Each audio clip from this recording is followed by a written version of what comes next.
Welcome to the Whoop-De-Wop. Drifting off and We're getting away going from to that. keep going over it, and I'm going to keep twisting your words Whoop-De-Wop to remind everybody is Oh a we my don't owe God. white people. We do not owe white The people Whoop-De-Wop. shit. is a place. I run the risk, Whoop-De-Wop. and it's not my channel, so I will just drop this fucking link. Just curious, you know Yo, who's your hand me the Whoop-De-Wop. Well, I know it's an Indiana thing. You got Yeah, some but money? do you know We're what going who's to your the Whoop-De-Wop. I actually don't. Okay. Yo, Got we something to hit do with those. things. Throw some cool And Whoop-De-Wops. from a future, you're going to get certain things that are going to happen. And- Well, I walk do down know the at one coast, point though, go Indiana grab that was shit like right the quick. center of the She clan. was like, cool. And she already know to get my dough. So,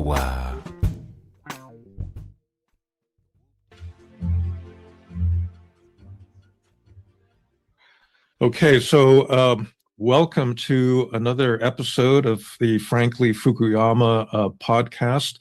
I'm really delighted today to have two colleagues talking about a recent article that they wrote in America for the Persuasion on patrimonialism. So this is actually a topic that they've been involved in for some time. They wrote a very good book a while ago called The Assault on the State: How the Global Attack on Modern Government Endangers Our Future. This is a book I really liked a lot because I actually think that having a modern state is really critical to development, to prosperity, to good government, and it really has come under attack. So Steve Hansen and Jeff Kopstein are both professors, political science professors. Steve teaches at William and Mary, and Jeff teaches at UC Irvine. And they're here to discuss the state as a family business under the Trump administration. So let's just begin, Steve and Jeff, to talk about the term patrimonialism. It's not something that comes to the lips of everybody. I mean, the Trump second administration has been denounced as a lot of things, as fascist, as authoritarian, and so forth. But patrimonialism is a different take on, what they are doing to American government. So could you just explain what patrimonialism is and why that's an important way of thinking about, what's going on now? And you have to fight it out which one of you responds. Go for it, Steve. I'll go ahead and get us started, and typically Jeff will finish my sentences by now. So patrimonialism obviously comes from a great sociological tradition, the great German sociologist Max Weber, who wrote about this, way back in the end of the 19th, early 20th century. And it is a problem because it's a 7-syllable word. So, for punditry, we really should have shortened it somehow. But the essence of patrimonialism is precisely what we need to understand Trump. And that is the notion of the father, patrimonialism. It's the rule of the father over the entire state. So the government, in effect, becomes a reflection of the father's personality. And everyone in the household of the father is somehow invited to participate in the running of the state as a family business, as we say in this piece and in other things we've written. What makes that distinct is that in the modern era that we now live in, with high tech and globalization and Zoom meetings like this, we never really thought you could have rule over the state by fathers of the nation in this form. We thought it was an older form of government. Weber argued it was the oldest form of government that ever existed, and in many ways that's still correct. But what we're seeing now is that even in a place like the United States of America, which is incredibly educated and sophisticated, you can still attract a remarkably broad base of people who like the idea that government should be run by the person who's the all-wise kind of representative of the family that is America. Of course, it has terrible consequences for governance. Yeah, I'll just throw in on top of that in order to understand what patrimonialism, you have to understand what came after it. What came after it, as Frank, you said right at the beginning, the kind of modern impersonal form of government. What do we mean by impersonal? Let's just use the most obvious example. When you go to the Department of Motor Vehicles, nobody looks at Fukuyama and says, Fukuyama, don't like that name very much. Don't think I'm going to give you that. I knew your dad. I'm not going to give you the license today. I'm treated when I go in to the Department of Motor Vehicles or for any other government agency like a number. And I like to be treated like a number. I want to be treated impersonally. We hire on the basis of merit. We hire, and our government is administered impersonally, not with reference to either the leader or to the people who are receiving those services or to the people who are being regulated. And what's really remarkable, none of us thought, and none of us on this phone call, on this Zoom thought that we would ever see, and I don't think Weber viewed it as possible either, a return to this much older form of government. And that's sort of what we're seeing in real time, not just in the United States, but in other countries of the world. Yeah, that's quite remarkable. So why don't you give some... Everybody, welcome to Stanley versus the World. Happy Monday, as happy as a Monday can be. It is cold. I thought we were heading to spring, but somehow or another, the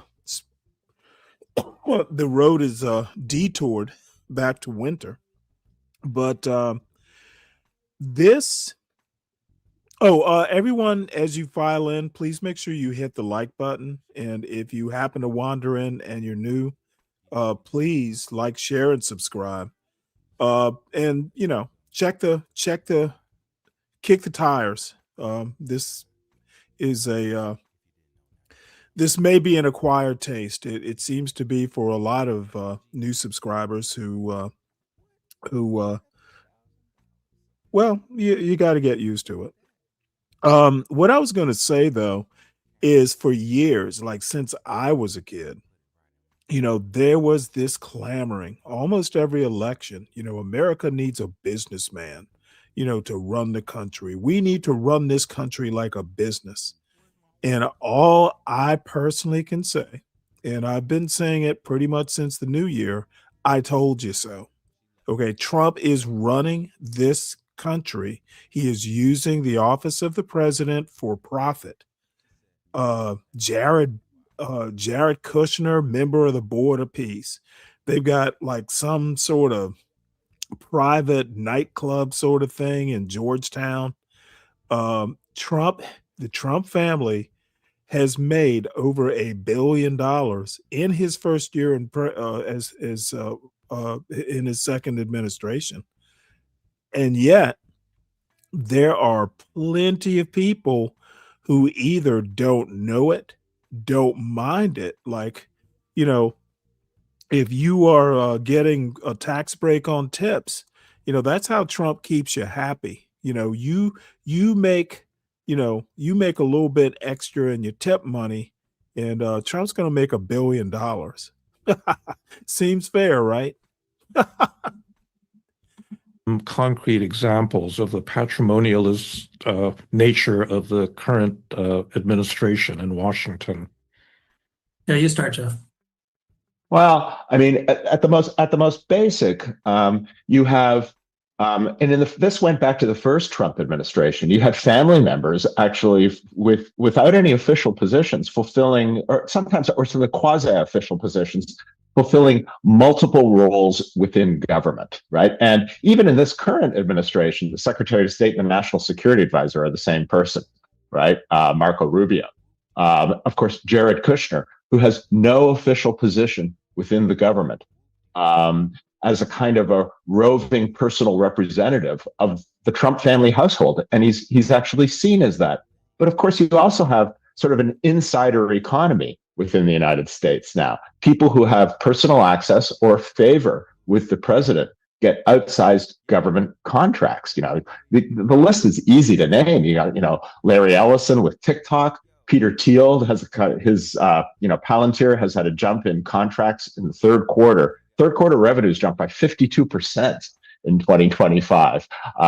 Tim Cook at Apple, NVIDIA, the chip maker, was in a widely seen pay for play kind of stunt was allowed to export the H200 chips to China in return for a 25% fee, right? It's not, there's always corruption in all governments, but now it's sort of open, and we haven't even begun to measure the crypto gains that the Trump family household has gotten. The Center for American Progress, one article I read in preparation for this podcast, estimates it's $1.8 billion in kind of revenue to the Trump clan, right, from crypto gains and gifts. It's at this point it's tempting to say grifts, but it's gifts. And so you have what's quite interesting about this in the United States. In order to do that, you not only needed to have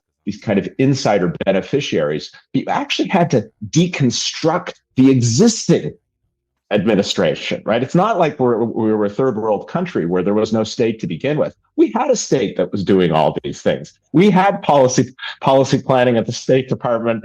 And as you know, Frank, we had all of these separate functional bureaucracies that were staffed by experts. But in order to make that a family business, you not only have to have the family members or the court society, but you also have to deconstruct that which already exists. And that's what Trump with Doge and et cetera, that's what they've been doing for the last year. Right. So I think that, in many ways, corruption is kind of the key, right? That everything is a personal relationship. You're not running the state according to clear rules that apply to everybody. Everybody gets a one-off deal.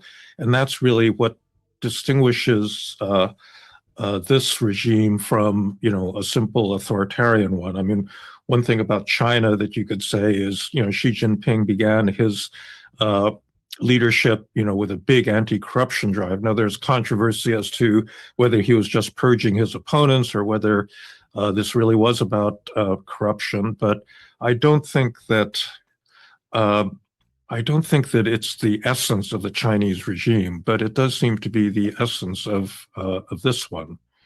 Would you agree with that? Yeah, if I could jump in, I think, really the definition of corruption tells us what we need to know. That is the use of public office for private gain. Well, if you don't have a conception of the public or the public good, then there is no distinction anymore. The whole idea that something is corrupt in government, in modern governance, depends on the idea that when we go from our private lives into government service, into the very offices that we have our nameplate on, that we're doing the public's work and we don't bring our private identities or interests into that office. And public servants take that incredibly seriously. In the United States, it's taken for granted, or it used to be, that you leave all of those partisan interests at the door when you're in a nonpartisan position in the foreign service or in the civil service. And of course, there are exceptions. And of course, there's corruption, but it's prosecuted precisely because it's the exception and not the rule. What's amazing about patrimonialism under Trump or under any of its various types is that you erode that distinction so much that people don't even know what it means anymore to have the public interest as opposed to one's private interest. It's clear Trump himself has no concept of the distinction. What's good for him is good for the US, and that's the essence of patrimonialism. It's a family business.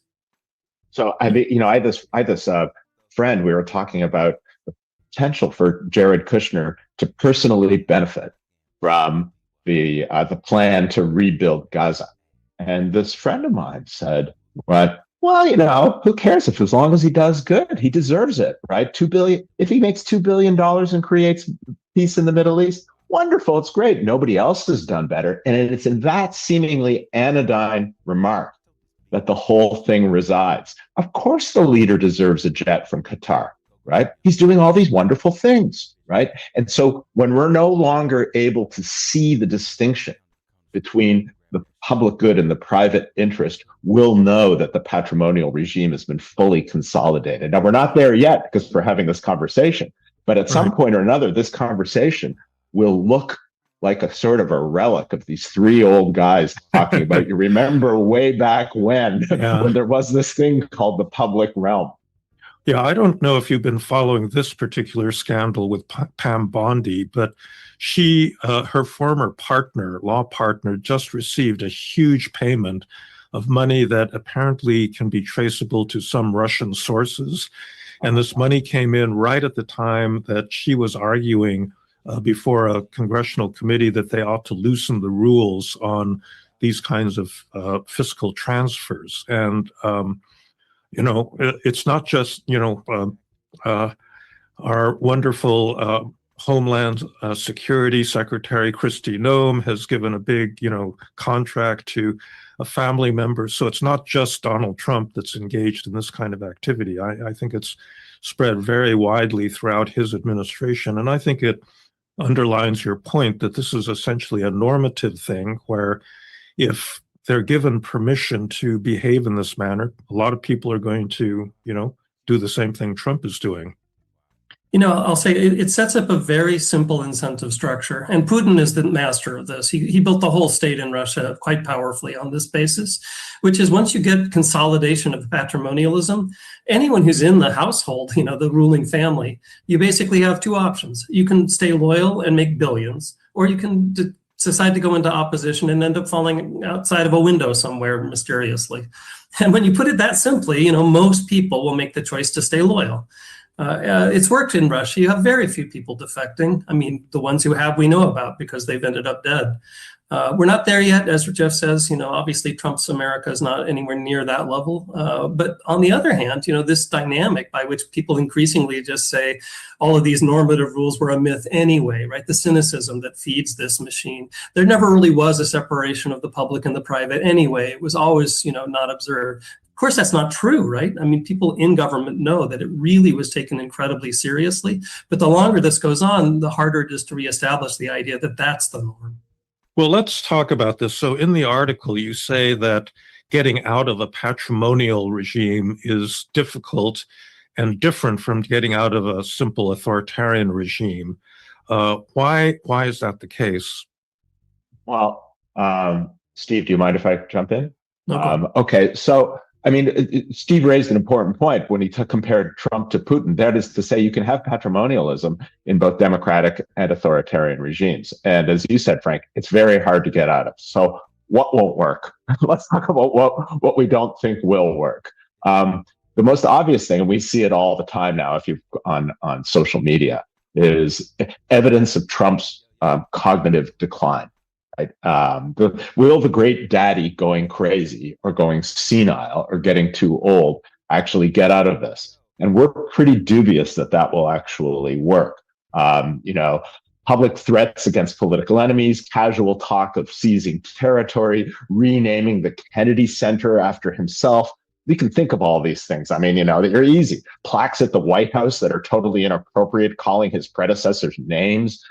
Creating a grand ballroom at the White House, issuing Trump coins, Mount Rushmore, the Epstein affair, and now we have the Melania movie, right? Where they actually have to pay people to go and see it. I saw that yesterday. It was so outrageous that I wasn't even sure whether it was real.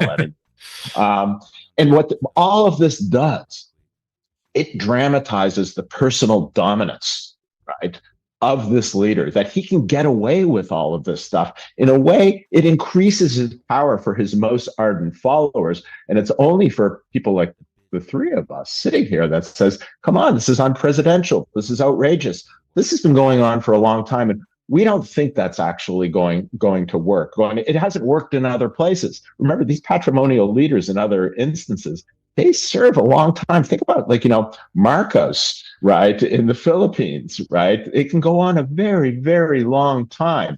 And the end can be ignominious. But I don't think that alone is going to, all this talk about the 25th Amendment, right, for getting rid of a president. It's a lot of talk. So that's number one. We don't think we'll get out of this. Steve knows a lot about factional infighting, so maybe I should hand that over to Steve, which we also don't think will help us. Yeah, in the piece that we wrote and in the book too, we talk about the mistake people make of looking at factional, rivalries within a patrimonial household as somehow a sign of weakness. And you see it a lot in punditry about Trump as well. The MAGA civil war, as it's often referred to. You find that Marjorie Taylor Greene is suddenly getting on the outs and finally leaves Congress, or Tom Tillis takes a stand.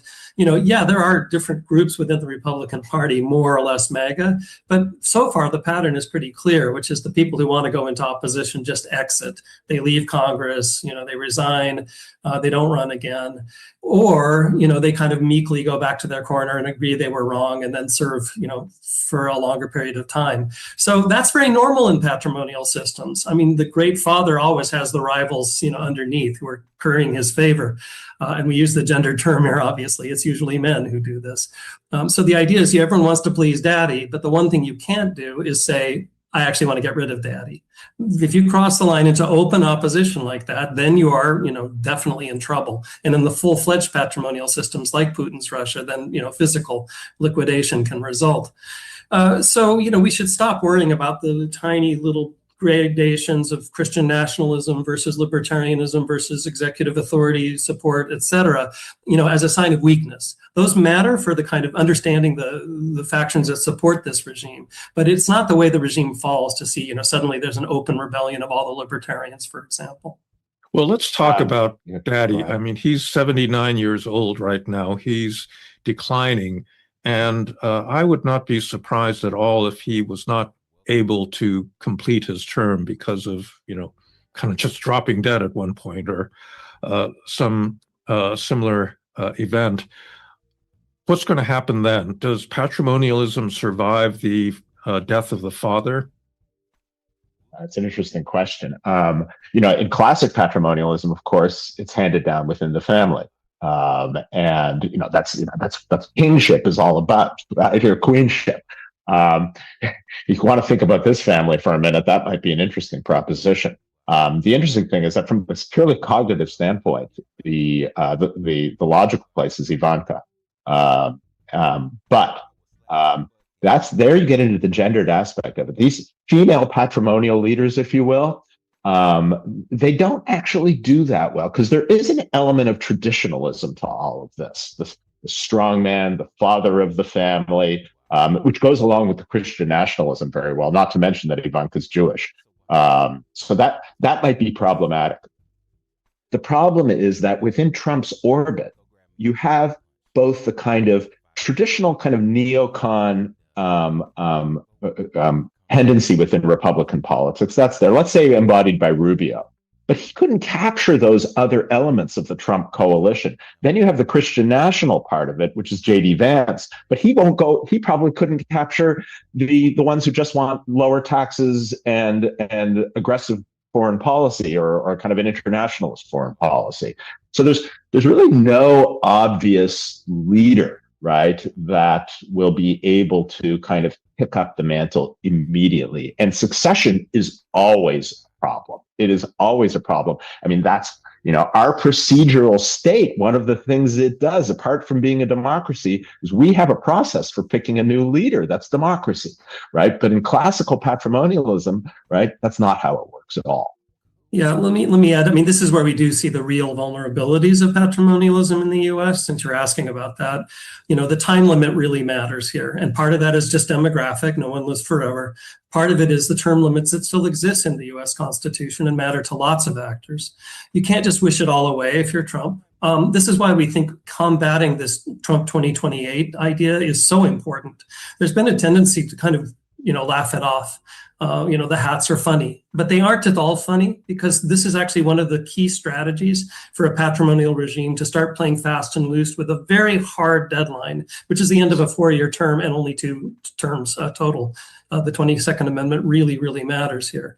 Henry Hale at George Washington University wrote the best book on this in the Eurasian context. He says it's really when the sort of underlings begin to realize that the time limit is coming up, that the leader is simply too sick to continue, or there really is an election and there's too much protest to continue. That's when the underlings who are purely instrumental start thinking, do I want to keep loyalty to this particular father figure, or is there a different father figure, maybe a bit younger, a bit more savvy, a bit more popular I could switch to? And the whole house of cards can fall incredibly quickly because there's not a lot of principle behind this sort of regime. People aren't obeying it because of loyalty to the idea. Another big difference from China, by the way, under the PRC, whatever you think of communism, it is an idea. People can believe in it. But believing in Trumpism really is just believing in your own self-interest and the kind of machismo of the leader. So that's actually underneath it all kind of fragile when it hits these time limits. Yeah, so that actually brings up the question of the upcoming midterm election in November, there's been some disagreement in my circle as to the degree of danger that Trump will try to manipulate the outcome. A colleague of mine pointed out that actually, because of the degree of corruption within the administration more broadly, there are a lot of players that actually would fear losing power because they will be vulnerable to criminal prosecution, right? Including, it looks like, the Attorney General of the United States.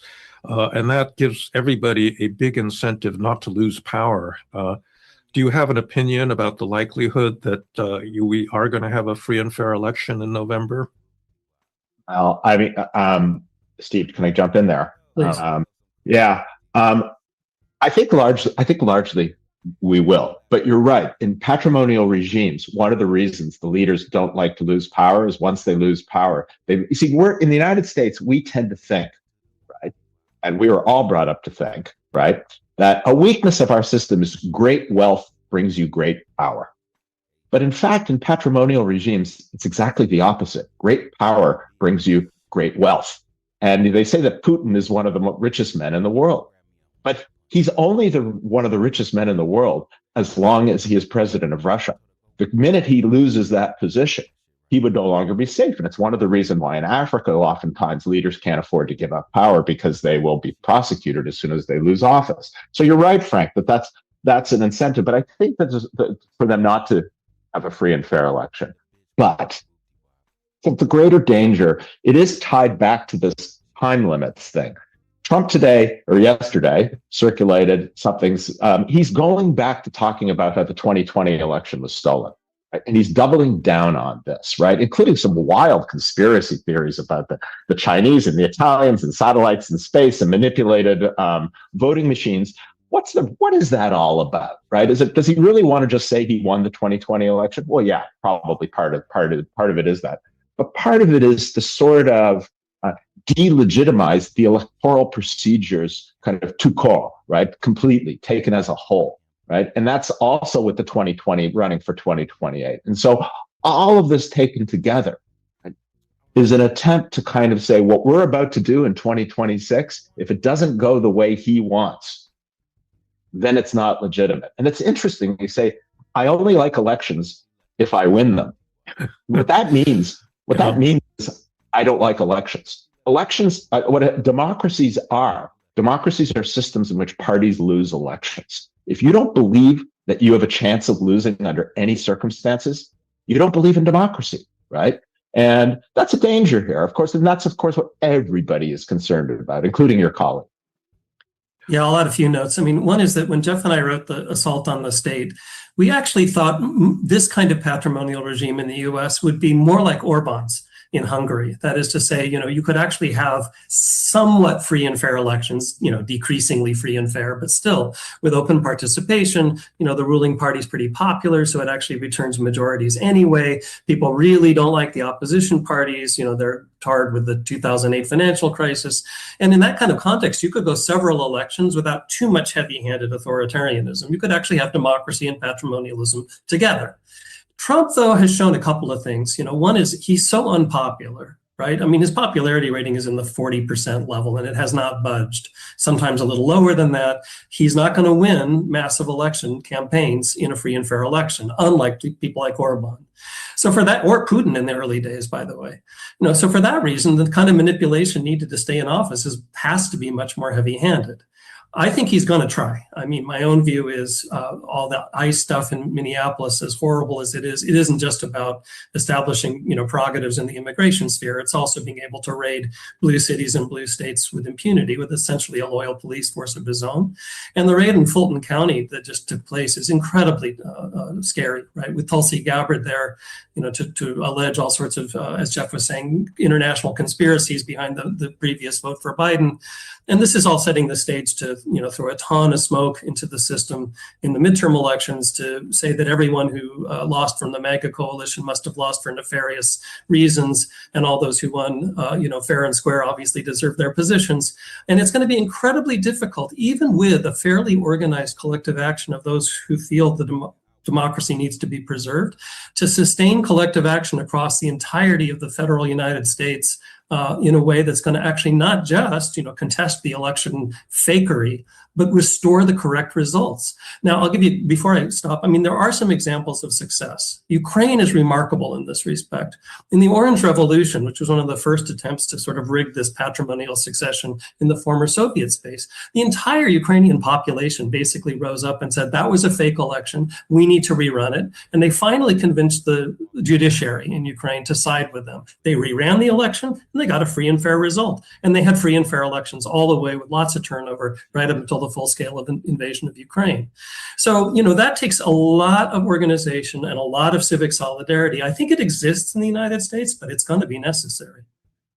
Let me ask you a different question. So let's say we get through the election, Trump leaves the stage, a different administration takes power.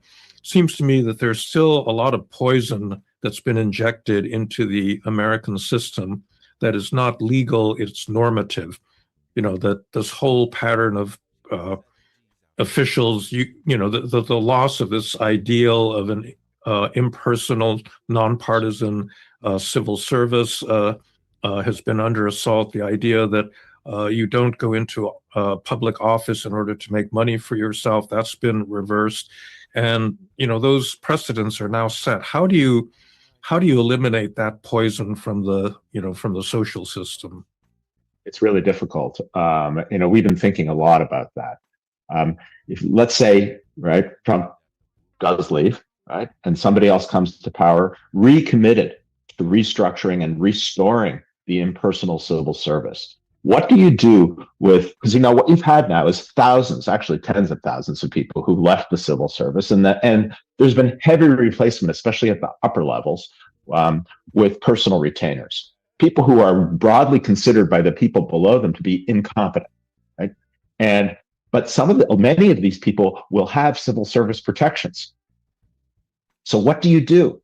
If you come to power, do you say, okay, on a one-time basis, we're going to recreate the spoil system by firing all the previous distributional beneficiaries of Trump's corrupt patrimonial regime, fire them, violating the idea of civil service, which you're then going to try to restore, right? There's a kind of a logical performative contradiction there that I don't think anybody's figured their way out of and figured out how is this going to happen in the end. It is not easy to kind of restore that lost competence. There's small things that fly beneath the radar that even from the first term.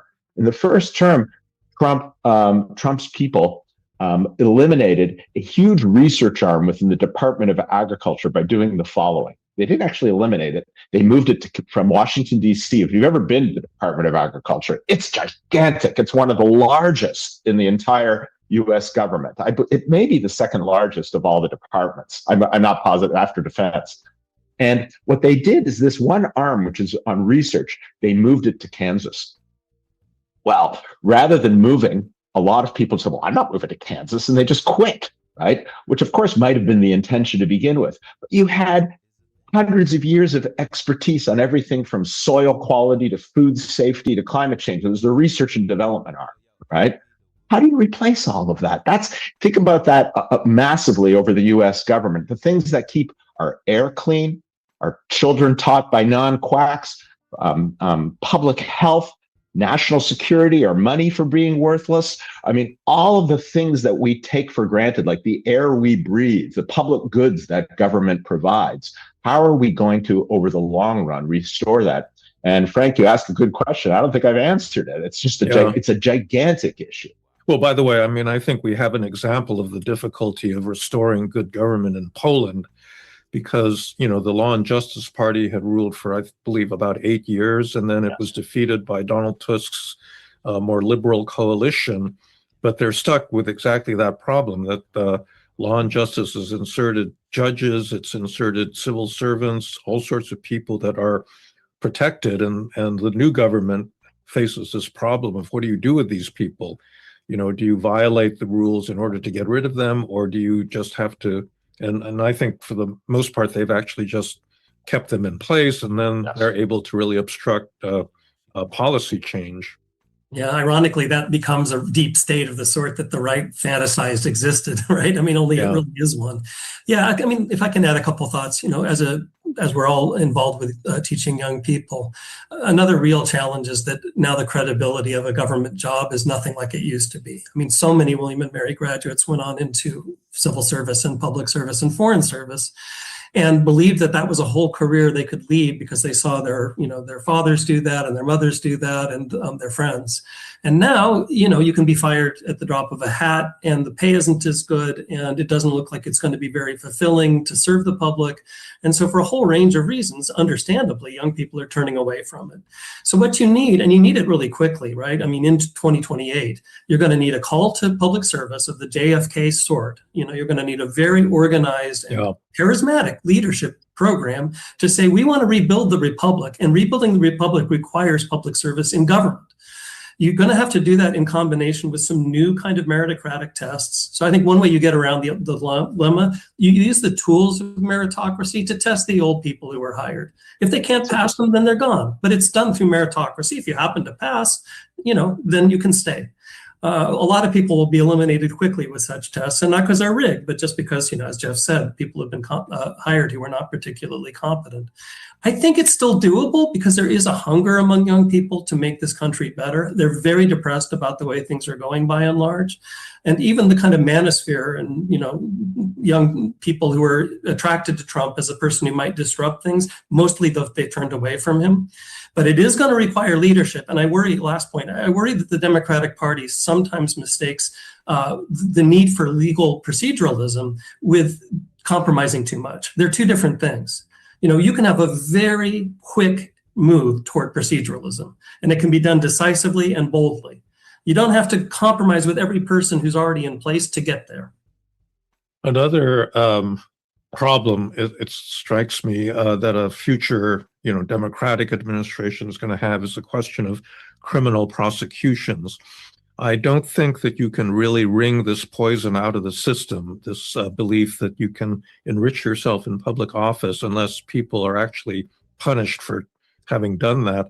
But then it becomes, there's so many of them, and you can see a future administration being completely consumed with, multiple criminal prosecutions of people from the previous administration. And that's going to be a problematic look politically. I'm not really sure how you deal with something like that.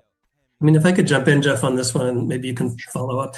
This is very reminiscent of the debates about lustration after communism. You had these communist regimes that were horribly corrupt themselves. They fell in 1989 into 91. And then you had all those bureaucrats left over who were communists. Many of them were involved in repression of human rights or outright, torture and killings. And so the question was, how quickly do we go through and get them all out of government? And the problem is, if you do it too quickly, one, you don't have a state anymore because these are the functionaries who made everything run. The same thing happened in Iraq, by the way, after the US invasion of Iraq. You can't get rid of the entirety of the old system because then you'll just end up with chaos and anarchy. But on the other hand, if you do nothing at all, people say quite rightly, why did we have this revolution? It's the same old people in charge. So unfortunately, there is a kind of happy medium that has to be obtained. And I kind of referenced it earlier, which is bold action against the ringleaders, the top people. I mean, this is really what Nuremberg was about. You make a visible public display that the top people who are complicit in crime are punished visibly, but you make a deal with the people at lower and mid levels that they continue to run the state as long as they're loyal to democracy, loyal to the law, and willing to pass a competency test. Yeah, I think one other thing will have to happen, but the problem is they tried it after 2020. They're going to have to find some allies on the Republican side who will acknowledge the abuses. Now, the problem is they had Liz Cheney and Adam Kinzinger, right? And the Republican Party sort of purged them. And they're going to have to try that again. There's going to have to, without this kind of giant, as my colleagues, Daniel Ziblatt and Steve Levitsky call it, this giant abdication of the Republican Party from responsible government. And they're going to have to find some allies within there again, because it's simply unhealthy to have all of the people who are in favor of a rule of law state in one party, right? It doesn't make any sense, and it probably won't work. rebuilding that is going to be a giant project involving civic responsibility. And quite frankly, the universities have to not have a kind of completely mono intellectual culture like we have been having for over a decade now, in order to rebuild all of that. It's not going to be easy.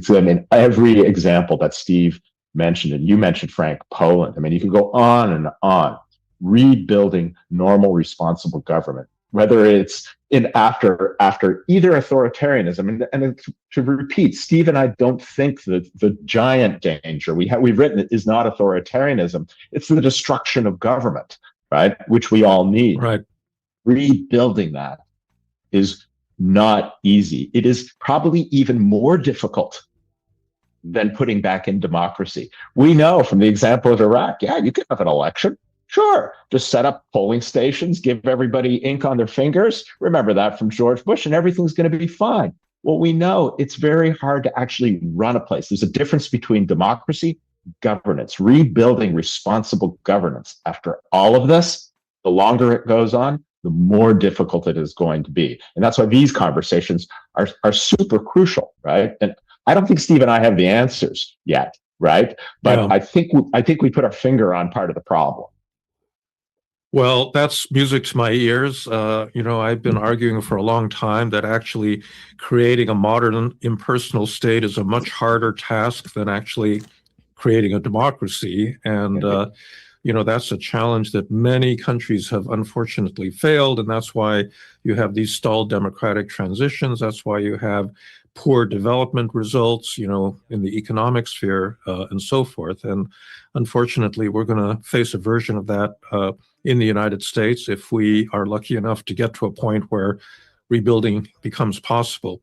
Well, in any event, Steve and Jeff, thank you very much for talking. I will put the link to the article in the notes for this show.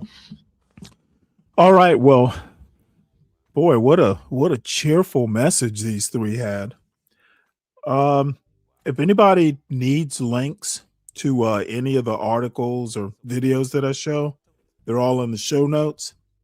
The guy on the left, CKJ3, is Francis Fukuyama. He's extremely famous. He's a political scientist. He's the one who wrote The End of History many years ago now. So he's pretty well known, and somehow or another, he stayed awake through the whole interview. So we will get to it being Monday. Actually, there are quite a number of news articles that I'll try and get through quickly. And then towards the end, I have stuff that I didn't get to show Saturday. So we're gonna return, at least for today, to kind of exploring and maybe talking about the Black middle class. In these YouTube streets, at least the streets that I've experienced over the last year or two, middle class never gets talked about. It's all what's going on in the streets, and most Black people in America don't live in the streets. So apparently outside of the hood, there's a whole lot of a silent majority, at least in these YouTube streets.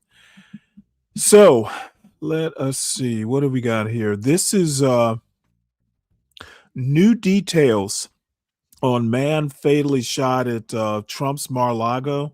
Apparently over the weekend, or I think it was over the weekend, there's a guy from North Carolina who was in the wrong place, climbing the fence or something at Mar-a-Lago. I don't think Trump was there, but nonetheless, it's a crime, and this dude lost his life over it. So let's see what this short news report says. The FBI is now identifying the man fatally shot by 2 Secret Service agents and a sheriff's deputy at President Trump's Mar-a-Lago resort as 21-year-old Austin Tucker Martin. Now, this photo of Martin was posted to an Instagram account belonging to his brother, believing Martin was missing. Now, according to authorities, Martin breached a secure perimeter at the property's gate, allegedly carrying a shotgun and a gas can. Now, the president is in Washington this weekend, and the Secret Service says no other protectees were there. Joining me now with the latest is senior White House correspondent Selena Wang, along with ABC contributor and former Secret Service agent Donald Lahk. Selena, I want to start with you. What are we learning about the man who was killed by agents and how this all unfolded? Yeah, so we've received confirmation from the FBI that the person who was fatally shot at the president's Mar-a-Lago residence was Austin Tucker Martin, 21 years old, of Moore County, North Carolina. The FBI says that because this investigation is ongoing, they do not have additional information to provide at this time. Now, as you noted, this is important to mention that the president is here at the White House in Washington this weekend. He is not down in Mar-a-Lago as he often is over the weekend. We did get some more detail about how this all went down from the Palm Beach County Sheriff at a press conference this morning. He said that about 1:30 a.m. this morning, the security detail detected that an individual had made his way into the inner perimeter of Mar-a-Lago. Then a deputy and 2 Secret Service agents, they went to the area to investigate. They confronted a man carrying a gas can and a shotgun. He was ordered to drop them. He put down the gas can, but the sheriff says that he raised the shotgun to a shooting position and that it was at that time that the deputy and 2 Secret Service agents fired their weapons. Authorities said that this individual died at the scene. Again, Austin Tucker Martin, 21 years old, of Moore County, North Carolina. Don, as Selena mentioned, President Trump is in Washington and was not at Mar-a-Lago when this happened. What is the difference in security when he's there versus when he's not?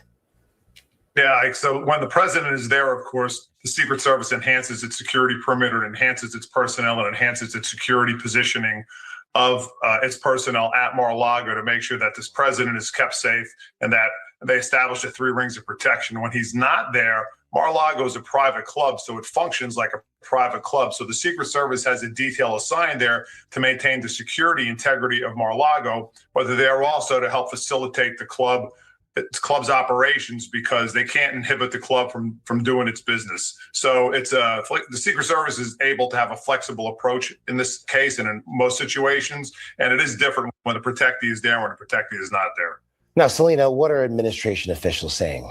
Yeah, so the Attorney General Pam Bondi said that she's been in touch with the president, that they are coordinating with federal partners throughout the morning about the incident and how it went down. She says she is grateful that the president is safe and that law enforcement are also safe. But remember that this is not the first time involving an armed suspect at one of the president's properties in Florida. Remember that back in September 2024, Secret Service agents opened fire on Ryan Routh. He was standing with a rifle near a fence on the perimeter of one of the president's golf courses while the president was playing a round of golf. Routh was actually convicted of trying to assassinate the president and was sentenced to life in prison earlier this month. We have not yet heard directly from the president, though, on this incident from this morning. All right, Selena Wang and Donald Lahk, thank you both. All right. Well, that is that.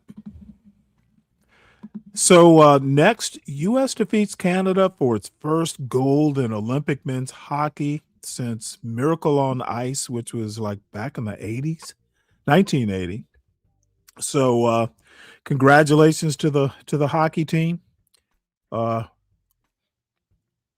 what I've heard is the president did have a phone call with the hockey team, and he was talking about sending a military transport to pick him up and bring him back to the White House. And during that conversation, he said, well, hey, maybe we should invite the women's team as well. The women's hockey team won gold too, if I recall. But the women were, kind of an afterthought. And then there's Kash Patel. This poor little dude, Kash Patel. Somewhere in here. Here we go. Kash Patel, folks. Oh, excuse me. You want to talk about that moment where you realize that this is, ladies and gentlemen, this is the director of the FBI jumping around, And it's not like there's not other things to do. There's possibly war in Iran. Somebody tried to blow up Mar-a-Lago. You have the Guthrie case. You have all of these important things going on. And he is jet setting around the world. His spokesman lies about whether or not he's going to go to the Olympics. When you see those pictures, remember, this is on the taxpayer's dime. And the reason the story broke was because apparently dozens of FBI and DOJ employees saw the video and just, it is rocketed around because, like, can you believe this choke that he's doing? What an embarrassment. Dr. Kash Patel, Chuck Bieran sprayed all over members of the American men's hockey team following their gold medal win in Italy on Sunday. Haven't we all done? While at home, the agency was navigating multiple urgent issues, including the Secret Service shooting dead an armed man who entered President Trump's Mar-a-Lago residence. Here, I'll pause it on this. This is your FBI director, folks. Oh man, I told you so. This dude, I don't know. Does he survive this? I mean, this is not the image you want the top guy at the FBI. You don't want this on the internet. And here it is. How can you take this guy seriously after this? And he didn't have enough sense to, like, hey, avoid cameras at all costs if you're going to do this. Dude's not bright. Kash Patel is obviously the Asian exception.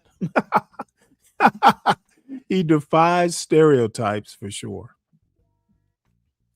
So let's see. So Patel responds to Olympics backlash, says he was invited to locker room after hockey game. Oh boy. Oh, let's see what this video has to say. Is the volume on? There we go. After when President Trump called into the United States locker room to congratulate the team, here's what he posted. Congratulations to our great USA ice hockey team. They won the gold. Wow. Unclear if FBI Director Kash Patel was in the locker room for the phone call, but we know he was in the locker room celebrating because there is video that has been authenticated of him drinking some adult beverages, if you will, and hanging with the team and celebrating their big win. But that has led to some criticism, folks wondering why the FBI director is in Milan Cortina in the first place. Yeah, well, and just the fact that he was knocking down a brewski and like kind of going crazy there, right? So that was the first thing. Second thing is he took the FBI jet to Milan, and an FBI spokesperson said he was there on business. Clearly, what people saw was not business. Was there business before that? And then he went to the Olympics. We don't know, but there are a lot of people really jabbing him on that one.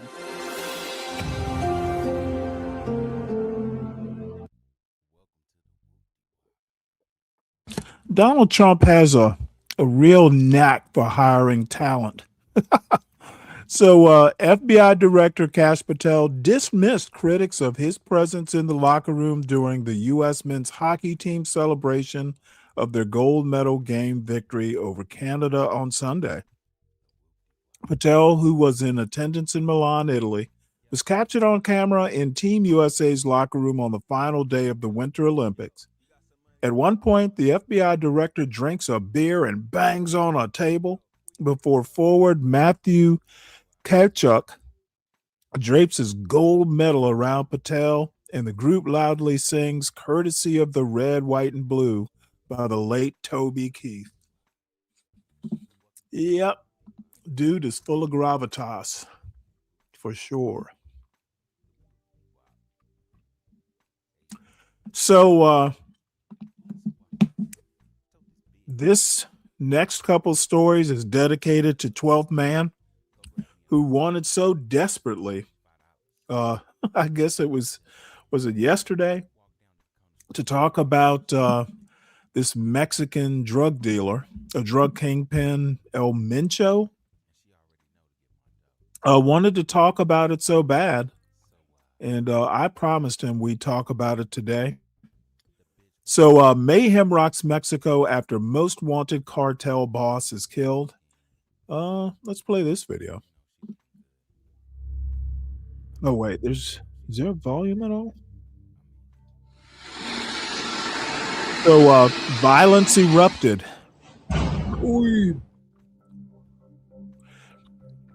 Nemesio Oseguera Cervantes was leader of one of Mexico's most whatever. After his killing, armed groups set fire to supermarkets, banks, and vehicles.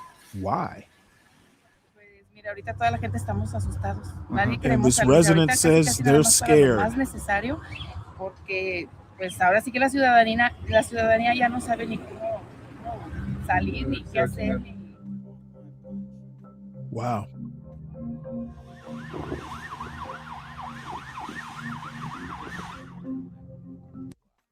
So apparently people are pissed off that this big cartel head of this cartel was killed. So by the Mexican army, by the way. So the LA Times is telling us El Mencho, from California drug dealer to cartel kingpin. Apparently he spent some time in San Francisco. Here's a mugshot. So let's hear a little bit about him. El Mencho, from California drug dealer to cartel kingpin, by Keegan Hamilton. This article is read by an automated voice.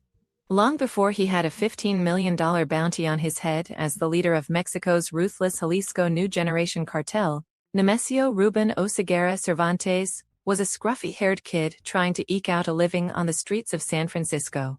He crossed the border illegally sometime before he turned 20, making the migrant's journey north from the avocado and lime orchards that surround his family's small town in the state of Michoacan. He was picked up first on meth charges on May 14, 1986, according to news reports and a San Francisco police booking photo, which shows him in a blue hoodie scowling into the camera. He was arrested twice more, finally for selling $9,500 worth of heroin to two undercover officers at a bar in 1992. He went to prison, got deported, and, despite his record, became a local police officer back home. So began the criminal career of one of the most infamous figures in the world of international drug trafficking. It ended in spectacular and violent fashion Sunday, with Mexican authorities announcing that the kingpin nicknamed El Mencho had been killed in a shootout with government forces in Jalisco, the state his group, known as the CJNG, has long dominated.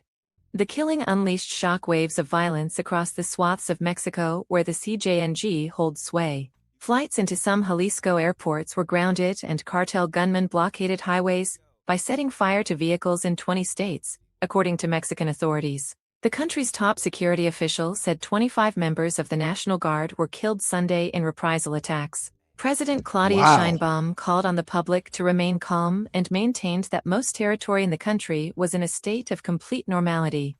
The discord between the president's remarks and the images circulating on social media of torched cars billowing dark plumes of smoke, along with swirling rumors over the degree of U.S. involvement in the operation, has added a murky coda to Oseguera's violent and tumultuous life. He rose from small-time California drug peddler to the head of an organized crime group with tentacles that stretch around the globe, an ascension that tracks with the broader evolution of Mexico's cartels. Once almost solely dedicated to moving illicit substances to meet the demand of American consumers, the groups have diversified their business to include human smuggling, extortion, fuel theft, and even, according to recent U.S. Treasury Department filings against the CJNG, a timeshare fraud scheme that targeted tourists in Puerto Vallarta. The narco blockades that have upended life in parts of Mexico since Sunday also reflect the CJNG's fearsome power as a paramilitary organization. The U.S. Drug Enforcement Administration estimated in 2023 that the cartel employs nearly 20,000 members, associates, facilitators, and brokers in various countries. Cells in Mexico are armed to the teeth with military-grade weaponry, including drones that drop explosives, improvised landmines, and .50 caliber rifles that fire carrot-sized armor-piercing bullets. The Trump administration designated the CJNG as a terrorist group last year, escalating the pressure that U.S. officials have long exerted on Mexican authorities to dismantle the group and take out its founder. Although experts said his death was a major blow to the CJNG, they also cautioned that Oseguera's creation has metastasized beyond the point where decapitating the primary head will cause the Hydra-like infrastructure to collapse. Paul Crane, the former head of the DEA in Mexico, said Oseguera pioneered a sort of franchise system where local criminal groups are co-opted and allowed to fly the CJNG banner as long as they pay tribute. With various factions controlled by key lieutenants, some of them close relatives, Oseguera's moniker has been invoked to instill terror and keep subordinates in line, Crane said. The group, accused of assassinating politicians, journalists, environmental activists, police officers, and anyone else who dares stand in their way, has frequently issued menacing communiques, usually delivered by masked gunmen who say they are speaking on behalf of El Mencho. Mencho's name and Mencho's aura carried a lot of legend. It sowed fear, Crane said. Yeah, we'll stop it here. I think we get the picture. But boy, he must have been real popular if all this mayhem is coming just from his loss. So just briefly, winter storm in the northeast of the United States. Apparently New York City's been hit really hard. I don't know. Maybe we'll just go ahead and play this. What the hell?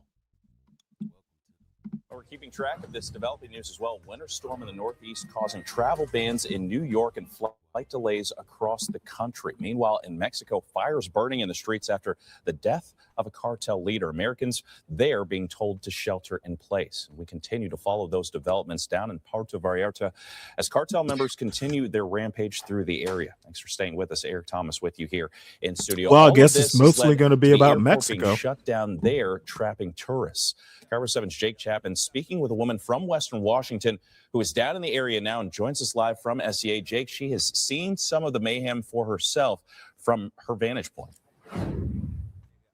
Exactly, Eric. And she tells me that she and her partner are safe at their resort right now, miles away from all this chaos is going on. But she did tell me if this stuff does continue throughout the week, she does wonder how this will impact her travel plans back here. There was some people that were supposed to leave today, and they're still here. It's one of the last things you want to wake up to on vacation. And when we walked outside to go to breakfast, we just noticed that there was some smoke outside. This is Christina Sabrin's view from the resort she is staying at in Puerto Vallarta. As you can see, endless amounts of smoke covering the city as the cartel continues to retaliate against the Mexican government. We were actually down there just 2 days ago in the area where they're at right now, where they're doing all the bombing and, blowing up the cars and stuff. Sabrin says in the midst of all the chaos, she and everyone at their resort are trying to keep their composure as best they can. There's kids down there, there's families down there, people are eating at the restaurants. So no one's freaking out right now, not where we are. The best thing is to stay unseen as best you can and not, like I said, not stand out. Jim Fuda with Crime Stoppers spoke with us on what you should do if you ever find yourself in a situation overseas. I'd be thinking about, okay, what happens if this happens? And what are my escape routes? Where can I go? And as Sabrin and her fiance keep their eyes on things. Are you worried about getting home right now? At this point, we are not supposed to leave till Wednesday. So we don't know, how this might develop over the next couple of days. She wants everyone back in Western Washington to know this. We're safe. We're okay. We're not worried right now. Of course, I love everybody. I've got a lot of people messaging me, asking me if we're all safe. And right now, yes, we are. There's a Costco in Mexico? Here at SEA, we Wow. have talked to a spokesperson with Alaska Airlines where they've canceled all of their flights to 3 airports in Mexico, including Puerto Vallarta. We've also seen Southwest and American Airlines cancel flights from SEA here to those airports as well. We will be keeping an eye on those things, so stay with us as we continue to follow this story. Live at Costco in Puerto Vallarta. Really interesting. All right, so we're gonna move on into some administration news here, Trump administration news. So today, the deputy director of the CDC abruptly departs agency. I don't know what's going on, but there's been a lot of turnover uh, in the Maha universe. So it says here, Dr. Ralph Abraham stepping down as principal deputy director of the U.S. Centers for Disease Control and Prevention, the agency said today. The agency said Abraham, who was sworn in on December 15, chose to step down to address unforeseen family obligations. I wonder if it has something to do with Epstein. It has been an honor to serve alongside the dedicated public health professionals at the CDC and to support the agency's critical mission, Abraham said in a statement. As State Surgeon General of Louisiana, Abraham ordered health officials to stop promoting mass vaccination. Well, that's how he got the job. So the director of NIH, Dr. Jay Bhattacharya, stepped into the temporary role of acting director of CDC earlier this month. Oh, that's gotta have something to do with it. After Jim O'Neill left the U.S. Department of Health and Human Services. So that's probably got something to do with it. New acting director. So let's see what else is going on in Trump land. Supreme Court agrees to hear a case on cities' climate change suits against oil companies. So on February 23rd, the U.S. Supreme Court said it will consider jurisdiction in federal law barring local climate suits, including Boulder, Colorado, I guess, while Suncor Energy v. County Commissioners of Boulder County is slated for argument in the fall. So it just so happens that the oil company's argument is, hey, climate change is global. How can you blame us for what's happening in a locality? I kind of chuckled when I heard that argument, but if you think about it, it's going to be a whole lot of, hey, we're just a cog in the wheel. It's a worldwide phenomenon. How can you blame just us? So who knows? Maybe I'll keep up with it. It's not until next fall that the Supreme Court's going to hear the case. This did not surprise me. So Eileen Cannon, the Trump appointee who is just like blatantly pro-Trump, permanently blocks release of Jack Smith's report on Trump classified documents case. So basically, the report that Jack Smith wrote on that classified documents federal case against Trump, it'll never see the light of day. And I don't know if that's even appealable. I'm guessing it's probably not. But yep. So Eileen Cannon has come through in the end. I guarantee you, if a Supreme Court slot comes up, Eileen Cannon's gonna get nominated. I would be willing to bet, $10. We'll see if I'm right. Because I have heard that Alito, I've heard rumors over the weekend that he may be the first to head out.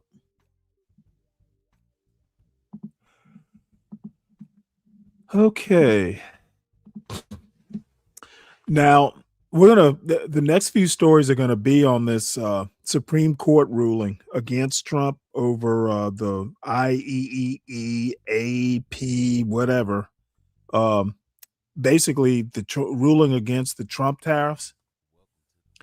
So Trump announced that, hey, if I can't have tariffs the way I, have been doing tariffs, then we're just going to do a blanket. It was 10%, and then he got pissed off and decided to go up to 15%. He just said worldwide. So the European Union basically hits pause on its U.S. trade deal. The 27 nation bloc isn't throwing out the deal. It struck with the United States, but officials want more clarity before they implement it. So I suspect this is going to be kind of the first ripple in, Trump is just basically an agent of chaos, not only in the U.S. economy, but apparently the world economy. And the dude is just a mess. Let's see, is Stanley dark MAGA or ultra MAGA? Sorry, I am new here. Well, tell you what, Zhang, look at the title of the show and just take a guess. Let's see. The next tariff related story, and this is just a kind of an opinion piece. This guy, Stephen Collinson, says Trump won't blink on tariffs because he can't. And I absolutely agree with that. Trump can't cave because he'll lose all kinds of face. It is going to be a lot more cumbersome. I honestly think that this took a lot of wind out of Trump's sails. They took the easy way out with the route that they did, the IEE APA or something like that. They took the easy route. Damn, I thought I subscribed to this. And now they're actually going to have to apply some brain power to actually impose these tariffs, and it won't be as agile. It won't be as agile. Okay. Well, this is something different. It won't be as agile as he won't be able to do it on a whim like he had been doing. There are all kinds of investigations that have to be done with the alternate routes. The time limits, one way they talked about he could possibly go requires Congress to actually approve it after like so many days, 90 days or something like that. And Trump's not going to, he doesn't think rules apply to him. So I think this is jumping the gun here. The New York Times is saying divide among Supreme Court's conservatives could test Trump's agenda. I don't think this is just something they couldn't get around or figure out how to allow, because the Constitution is really clear on this. And I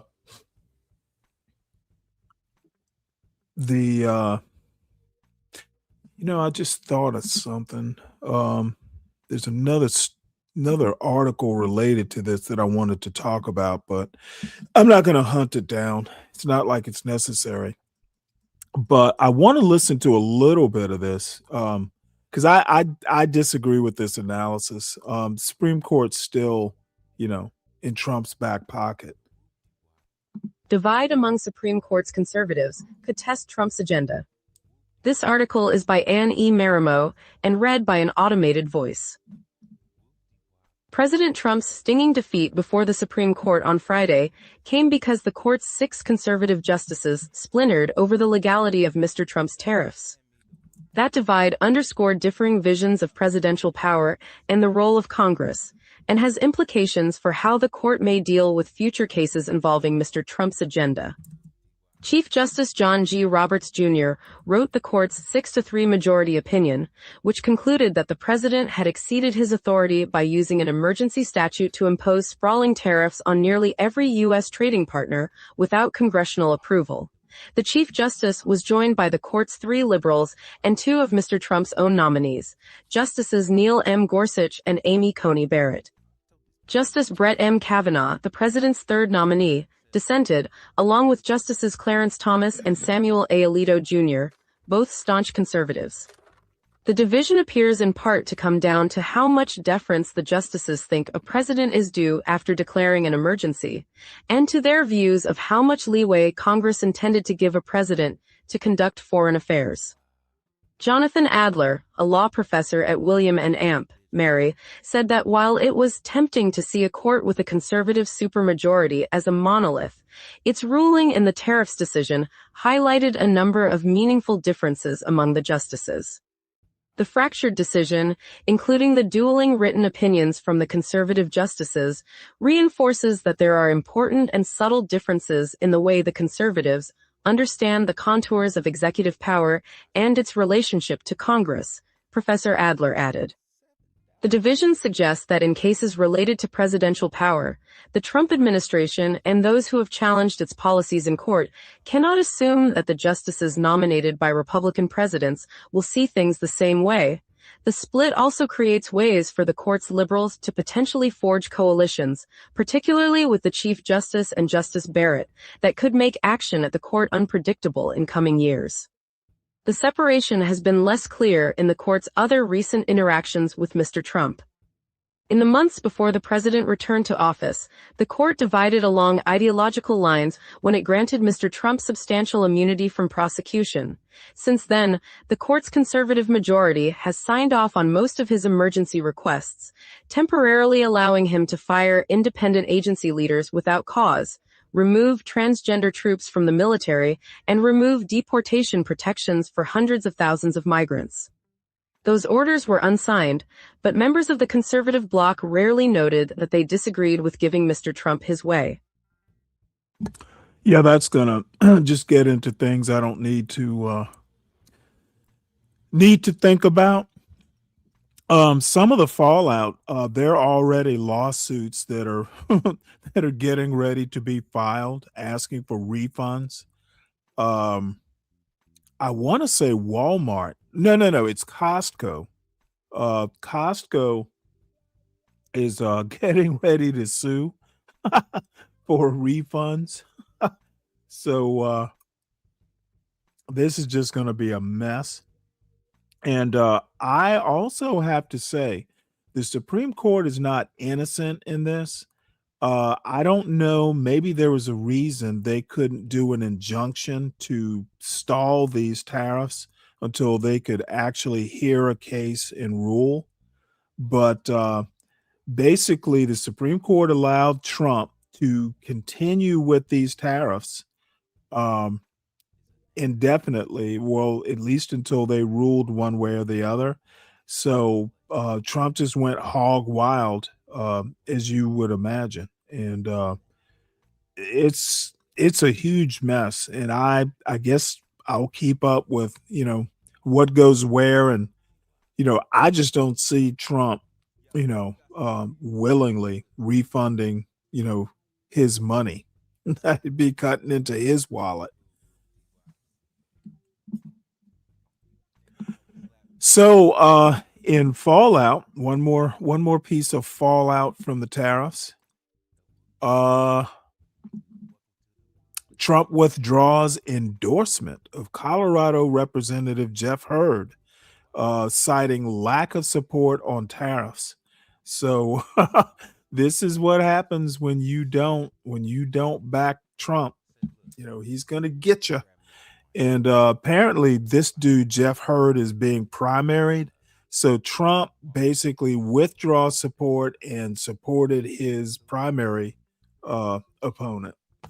That's about as vindictive as it gets. Trump withdraws endorsement of Colorado Representative Jeff Hurd, cites lack of support on tariffs. This article is written by Kyla Guilfoyle and is read by an automated voice. There may be mispronunciations. President Donald Trump on Saturday withdrew his endorsement of Republican Representative Jeff Hurd of Colorado, who has been critical of the president's tariff policies. Based on a lack of support, in particular for the unbelievably successful tariffs imposed on foreign countries and companies, which has made America richer, stronger, bigger, and better than ever before, I am hereby withdrawing my endorsement of Rhino Congressman Jeff Hurd, Trump said Saturday on Truth Social. Trump added that he is instead endorsing Hurd's Republican primary opponent, Hope Scheppelman. Colorado's Republican primary is on June 30th. Sheppelman thanked Trump for his endorsement on social media, writing, "I just want to help President Trump repair the damage Biden and the Democrats did to our economy and our country, and I will not rest until we finish the job of making America affordable again for working families." Hurd's office has not responded to NBC News' request for comment on the president's announcement. Trump originally endorsed Hurd in October. Yeah, that's all we really need to know. I want to point out that you would think these tariffs would affect the trade deficits with some of these countries or the overall trade deficit. Last week I talked about it. The trade deficit actually increased. So I'm not exactly sure what these tariffs were doing, but shrinking the trade deficit certainly it certainly wasn't doing fixing that problem. Let's see. So I don't know if everyone or anyone has heard of this Independence Arch that Trump wants to build. Apparently, it's between the Lincoln Memorial and Arlington House, which is on the property of Arlington National Cemetery. And by the way, for folks who didn't know, Arlington House, the Arlington National Cemetery used to be Robert E. Lee's plantation, and it was basically taken and turned into a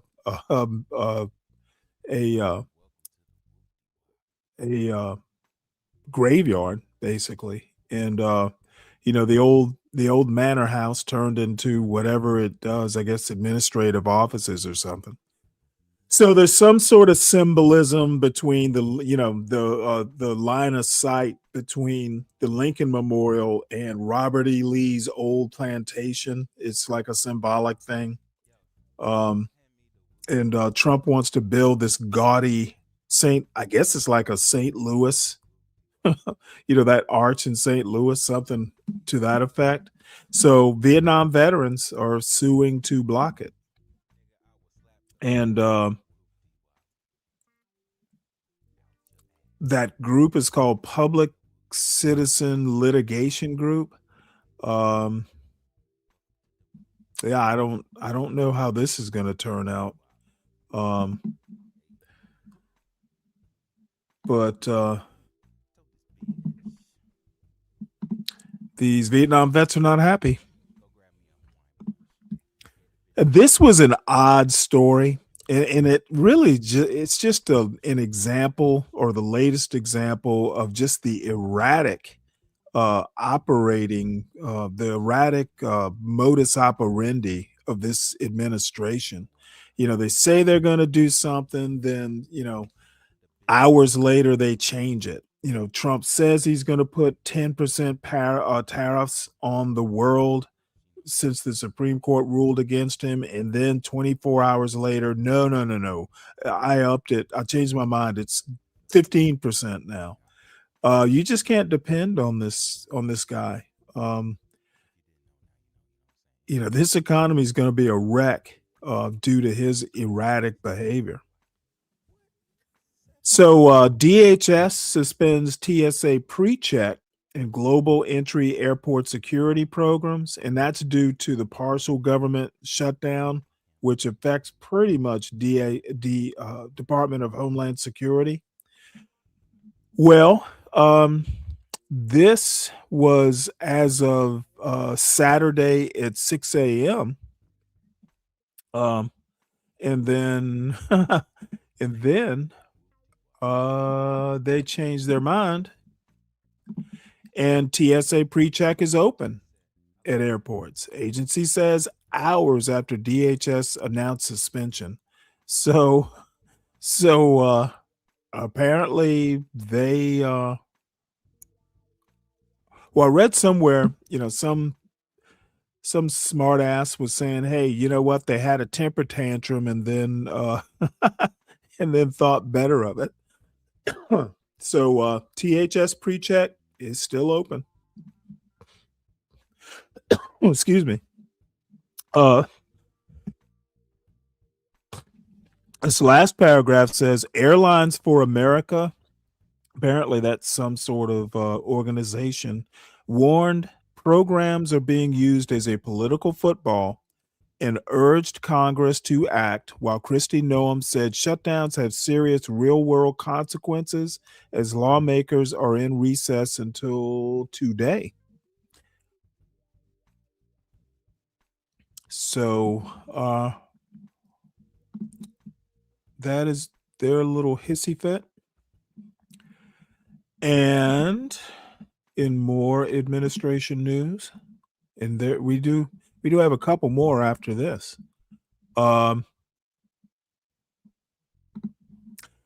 Defense attorneys build mapping tool to track Justice Department weaponization.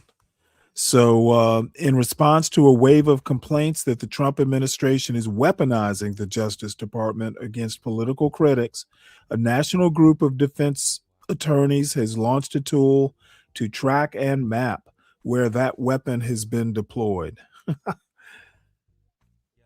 Well, some people just like spreadsheets, I guess. I don't think this is going to deter or correct any behavior that the Trump administration is hell-bent on doing. So let's see. Mike Huckabee, who is the ambassador to Israel, there is an outcry after Ambassador Mike Huckabee suggests Israel has God-given right to Middle East land. Huckabee's comments drew swift condemnation from across the region, with U.S. allies expressing discomfort with his remarks.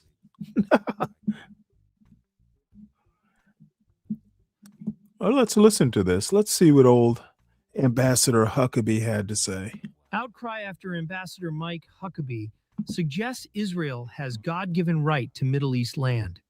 This article is written by Freddie Clayton and is read by an automated voice. There may be mispronunciations.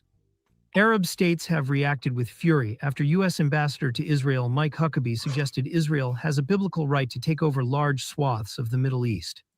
It would be fine if they took it all, but I don't think that's what we're talking about here today, Huckabee told podcaster Tucker Carlson during an interview posted on YouTube on Friday, as the two discussed his Christian Zionist beliefs and interpretations of the Old Testament regarding land promised to Abraham's descendants, stretching across multiple modern-day countries. Huckabee added that this was not on the table, as they're not asking to take all that. Asked if it would be fine for Israel to take over countries including Syria and Lebanon, he replied, "That's really not exactly what I'm trying to say." His comments drew swift condemnation from across the region. A joint statement from the foreign ministries of over a dozen Arab and Muslim nations, including U.S. allies Qatar and Saudi Arabia, expressed their strong condemnation and profound concern regarding Huckabee's comments, affirming their categorical rejection of such dangerous and inflammatory remarks. These statements directly contradict the vision put forward by U.S. President Donald J. Trump, as well as the comprehensive plan to end the Gaza conflict, the statement said. The League of Arab States, which includes all Arab states in the Middle East and North Africa, called his comments extremist and lacking any sound basis in a statement on X. Saudi Arabia's foreign ministry described Huckabee's comments as extremist rhetoric and called for the State Department to clarify its position on them, while Egypt described the comments as a flagrant breach of international law. Iran warned the remarks could further embolden Israel in its illegal measures against Palestinians, as well as its constant aggression against the nations of the region. Huckabee has since complained that a viral clip from the interview did not give the full context of their 2-hour exchange, which Carlson posted in full on X and YouTube. Huckabee wrote on X that they had had a very twisty and frankly confusing discussion about the meaning of Zionism, adding that he had been asked as a former Baptist minister about the theology of Christian Zionism. He kept dragging it to discussions about other topics, literally other countries, things that have nothing to do with theology and certainly not with Israel, Zionism, or anything else, he added. In the wide-ranging interview, Carlson had asked Huckabee about a Bible verse in which God promises Abraham. You know what? I'm not even interested in this bullshit. These guys let Jesus get in the way of doing their jobs. uh, I don't even want to hear about this weirdo. So I came across this Atlantic article. The great crime decline is happening all across the country. Basically, this is, I guess, kind of a response to Trump's claim that crime is plummeting because of him. Um, who knows? I mean, I'm sure there's something to it, but apparently, crime has been going down for years, and it is going down even in places where there are shortages of cops. So it's not just the places that Trump deployed troops or or the national or the ICE agents. As a matter of fact, with ICE agents in Minneapolis, I'm betting the murder rate went up. the crime fighters were the criminals. So let's see, what else do we have here? Trump is betting on DeSantis's college oversight revamp. It's shaping up to be a red state revolution. The Florida Governor's Project, which received $1 million from Trump's education department, is trying to establish an accreditor more aligned with conservative values. It'll go nowhere. These types of conservatives, they are not known for their academic prowess. Though DeSantis is a Yale, I think he's Harvard Law and Yale or vice versa. But yeah, what he's doing with Florida's university system, yeah, only in Florida could that happen. So, speaking of college, how much, well, you know what? Let's do this one first. That's out of order. So, we're going to be, watching at least a video or two on the Black middle class. And I came across this article from CBS Market Watch, I think it is. Are you middle class? No, you're not. Here's why. So I want to know why.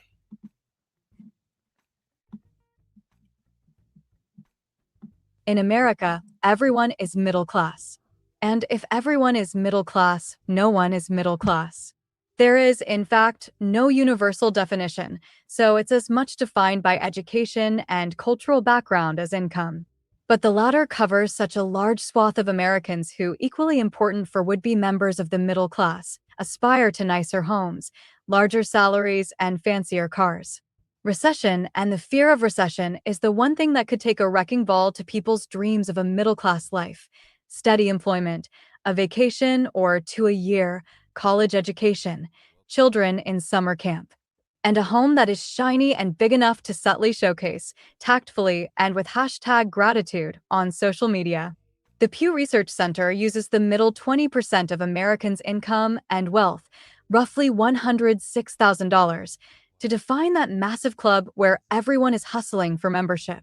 Others say it's defined as making 50% above or below the median annual income, around $62,000, according to the Bureau of Labor Statistics and SoFi Learn.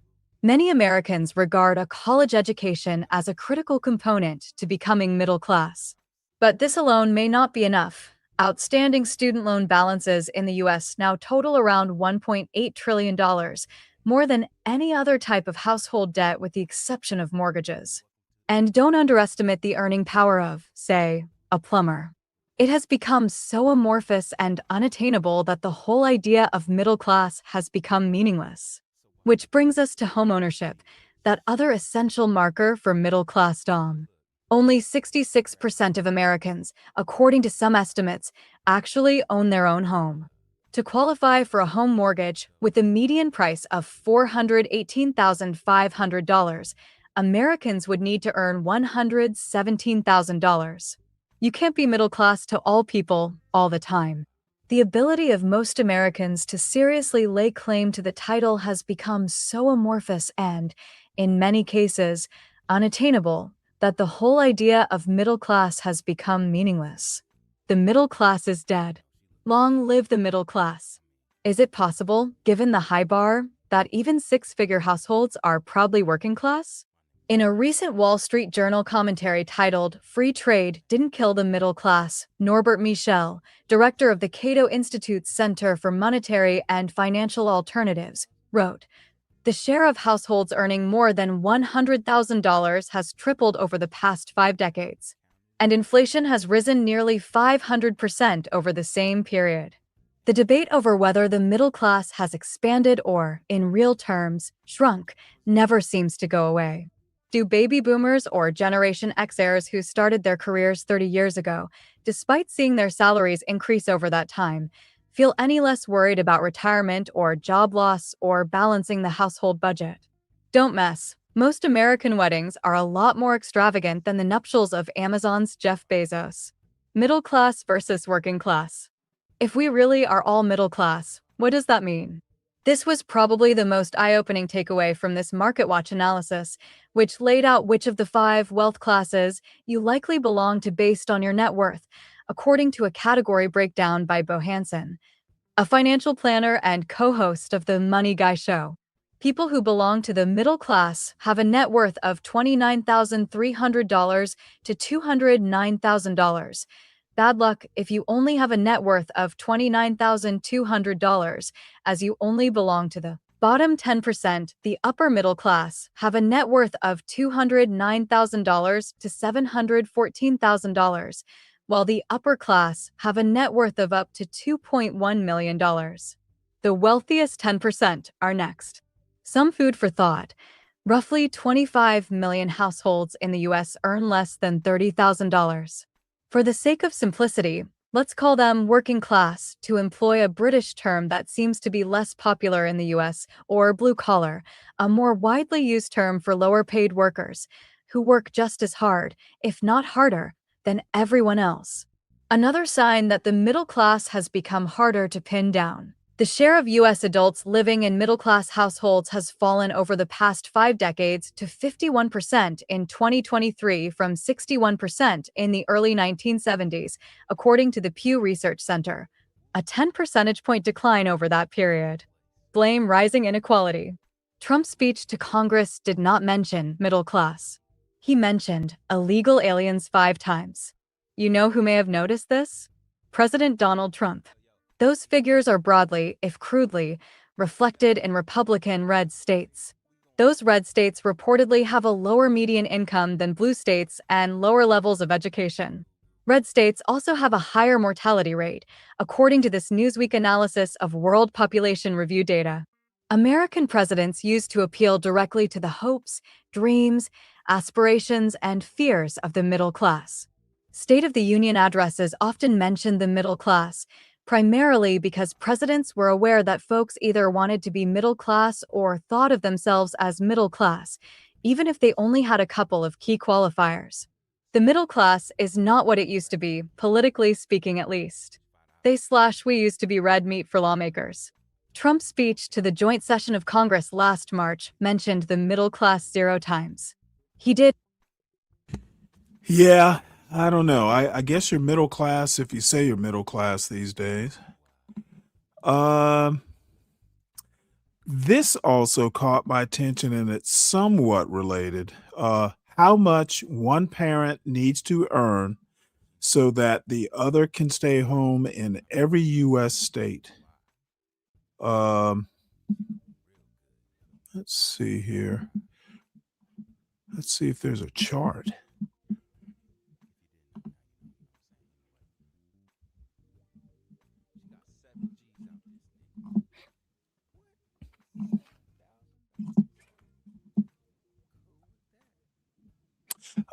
Well, you know what? We'll just go ahead and play this. It's short.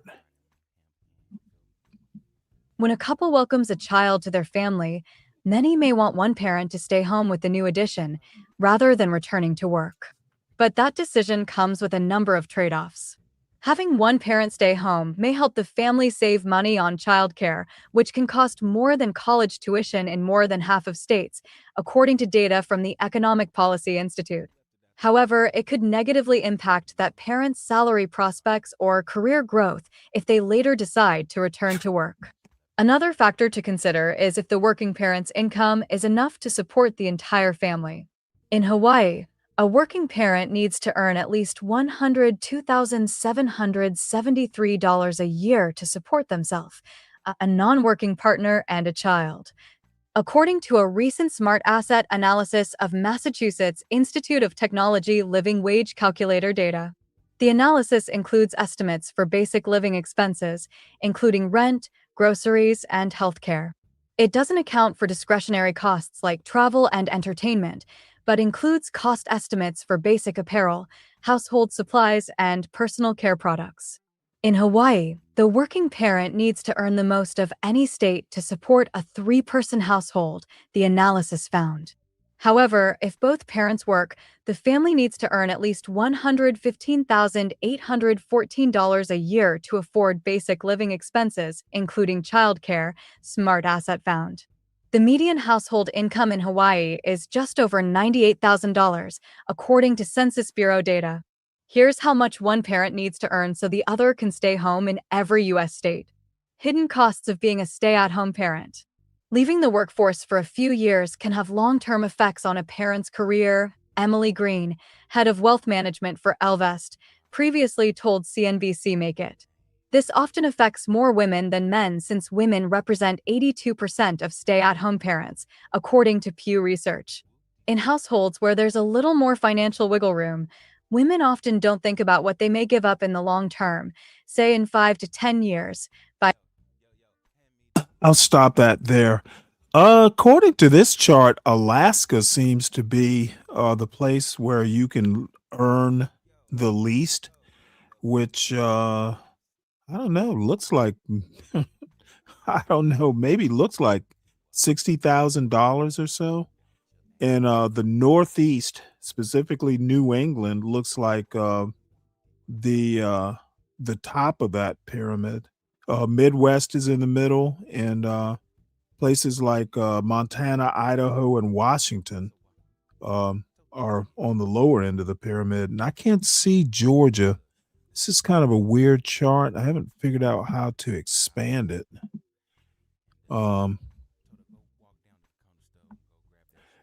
But suffice it to say, Alaska at the bottom, the Northeast slash New England at the top.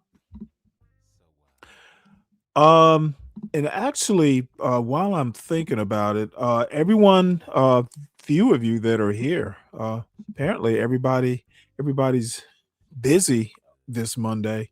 Everybody, just make sure you hit the like button, and if you happen to be new here, make sure that you subscribe to the channel. Check us out. It may be your cup of tea. It may not be. Time will tell. If you well, support the show by supporting the host. To help defray the costs of this excellent news that I bring you, I have newspaper subscriptions, YouTube subscriptions, Substack subscriptions, StreamYard subscriptions, YouTube subscriptions. I got your subscriptions here, and any donations to help defray cost is appreciated. Towards the weekend, the Sovereign Beer Fund is open for contributions, and we had a good weekend. So I enjoyed it, and to all the show sponsors, thank you very much. Drop the link so you can go to sleep on panel. Oh, is that a thing? Did I not pin the link? I guess I didn't.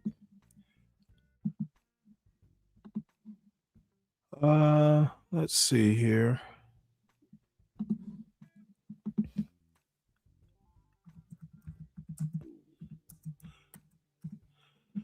So I'll pin the link if anybody else wants to come up. And like I said, I'm gonna basically go back and look at least one, maybe two more videos that I didn't get to specifically concerning the black middle class.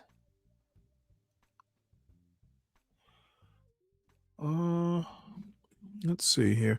Oh, I know what I wanted to ask.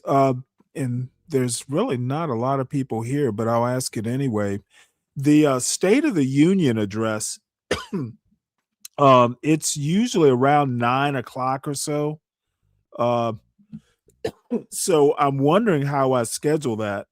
If I actually watch it, I won't be coming on tomorrow afternoon. I'm not sure I'm up for like a 10-hour show. What I thought of doing is just watching it the next afternoon, which would be Wednesday afternoon. And I'm just curious to know how many people actually watch the State of the Union.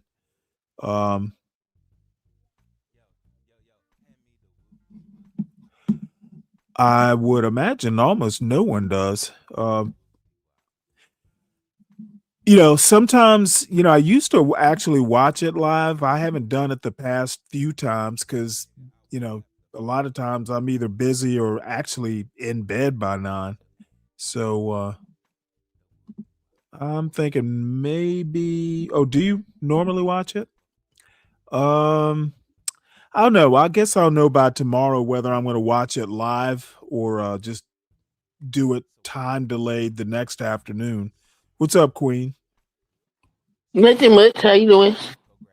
Pretty good. Let's see here. So I missed your singing bowl show this afternoon. How was it? Oh, it was just a mini video. Oh, okay. Yeah, I do one on. Are you giving online lessons? No, I do one on TikTok on Friday, and I download that one, chop it up, and I turn it into short videos or shorts. However you upload, that's how it get presented. Huh. Yeah, that's pretty efficient. Yep. Let's see here. So I don't know. I guess I'm gonna start with Lady Boule here. Again, talking about this is called the role of the Boule gatekeepers in the African American community, which it's an old video. This is from 4 years ago. I didn't realize she'd been doing it this long. Of course, she's got like in the Boule. is what? Is PH Diva in the Boule? PH Diva? Mm-hmm. Well, no, they tend to be men, at least back in the old days. Okay. So let's see what Lady Boule has to say. I hope I got this timed right because I want to skip her opening music. They do. The definition of a gatekeeper is an attendant at a gate who is employed to control who goes through. And a second definition is a person or thing that controls access to something. The Boule is said to be the gatekeepers of the Black community. The Boule is made up of members of Sigma Pi Phi fraternity. It is the first Greek letter society for African American men, and it was founded in 1904. As a point of reference, Booker T. Washington had founded the National Negro Business League in 1900 to promote the interests of African American businesses. And the main purpose of his organization was to promote commercial and financial development of Black businessmen and women. It is important to note that Booker T. Washington's organization was open to women. It was established in 1900, so we have to know that There was a lot of discrimination against women at that time, but he did include women because he understood that in order for the African American people to advance, it was going to take both men and women. The Boule was only open to men, college educated men. The Boule only accepts membership from men who are already successful in business. They don't have chapters on college campuses. However, they have a congenial relationship with Black fraternities. As in, they are very welcoming to members of Kappa Alpha Psi, Omega Psi Phi, Alpha Phi Alpha, Phi Beta Sigma, and Iota Phi Theta. So these two business networks, the National Negro Business League and the Boule, were established to help African Americans network in business, commerce, education, politics, whatever the case would be, because the established white associations were not available to them. They were not open to them. The distinction should be made that the National Negro Business League was open to any African Americans that were active in business, pursuing business ventures, whereas the Boule offered membership to professional people, college graduates. Booker T. Washington and Dr. W.E.B. Du Bois were sort of adversaries at this time. And Booker T. Washington, of course, belonged to the Negro Business League, and Dr. Du Bois was an early member of the Boule.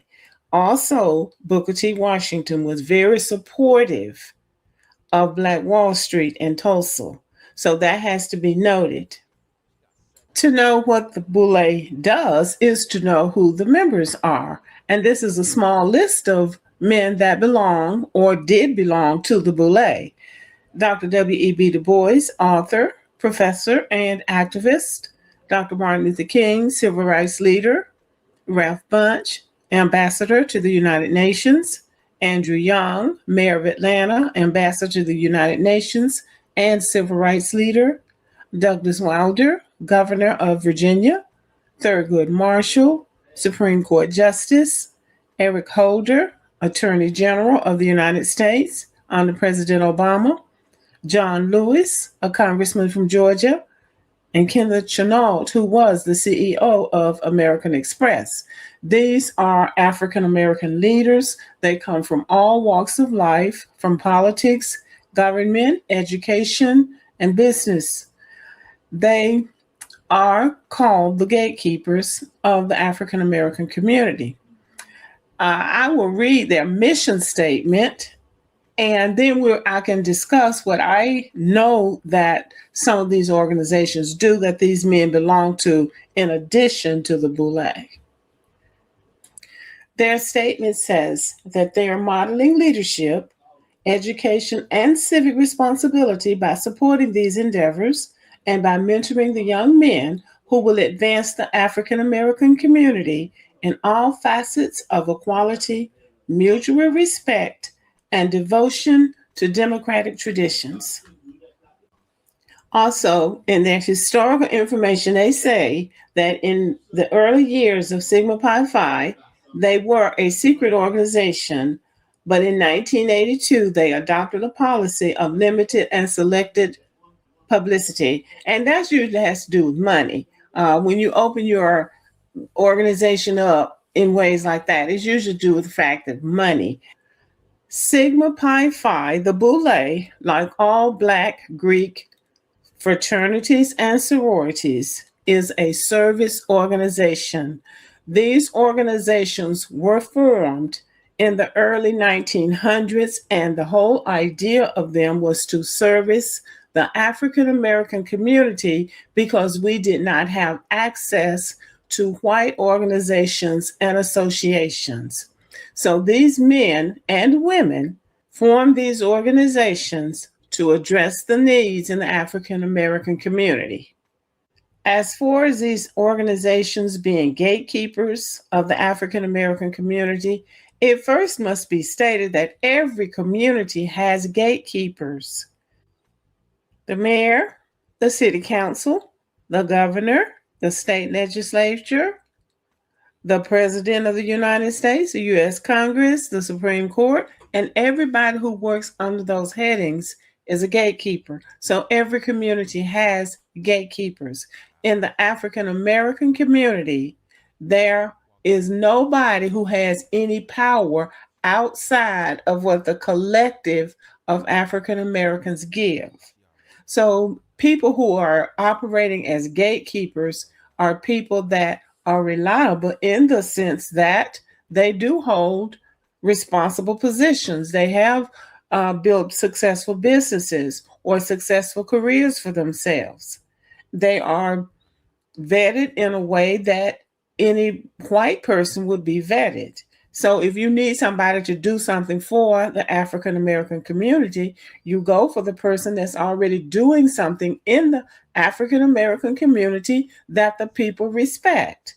That's how it works. You don't just go pick somebody out of the air. You pick somebody who has a reputation and that people respect.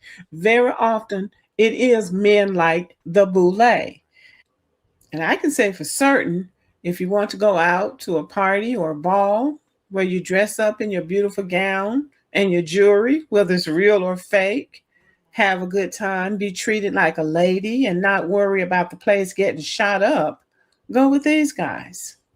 Yeah, go with these guys. Divine Nine fraternities and sororities are Alpha Phi Alpha, Kappa Alpha Psi, Omega Psi Phi, Phi Beta Sigma, Iota Phi Theta, Alpha Kappa Alpha, Delta Sigma Theta, Zeta Phi Beta, and Sigma Gamma Rho. Service to the African American community is a primary goal of all of these organizations. These organizations, except one, were founded during the days of segregation where African Americans could not join white fraternities and sororities. Most of these organizations were founded at Howard University. Belonging to a fraternity or a sorority has social benefits, but the primary goal of a Black fraternity or sorority is to provide service to all mankind, especially African Americans. The Boule, as well as Divine Nine organizations, have program agendas that address the needs in African American communities. They promote educational progress, health and wellness, encourage political unity, and support cultural uplift. What this means is that these organizations give generously to historically Black colleges and universities by establishing scholarships and scholarship endowments so that students who are deserving but otherwise would not be able to go to college are able to go. The Boule has given over 350 scholarships since 1987. These organizations also give to the United Negro College Fund, and very importantly, they mentor and train the next generation of men and women for leadership. These organizations have local, state, national, and international impact. It would be impossible for me to tell everything that each organization does, but in every community where they are present, their presence is felt. I'm sorry, what? Did she say 350 scholarships? Hold on, what? Hold on one sec here. I don't know why that.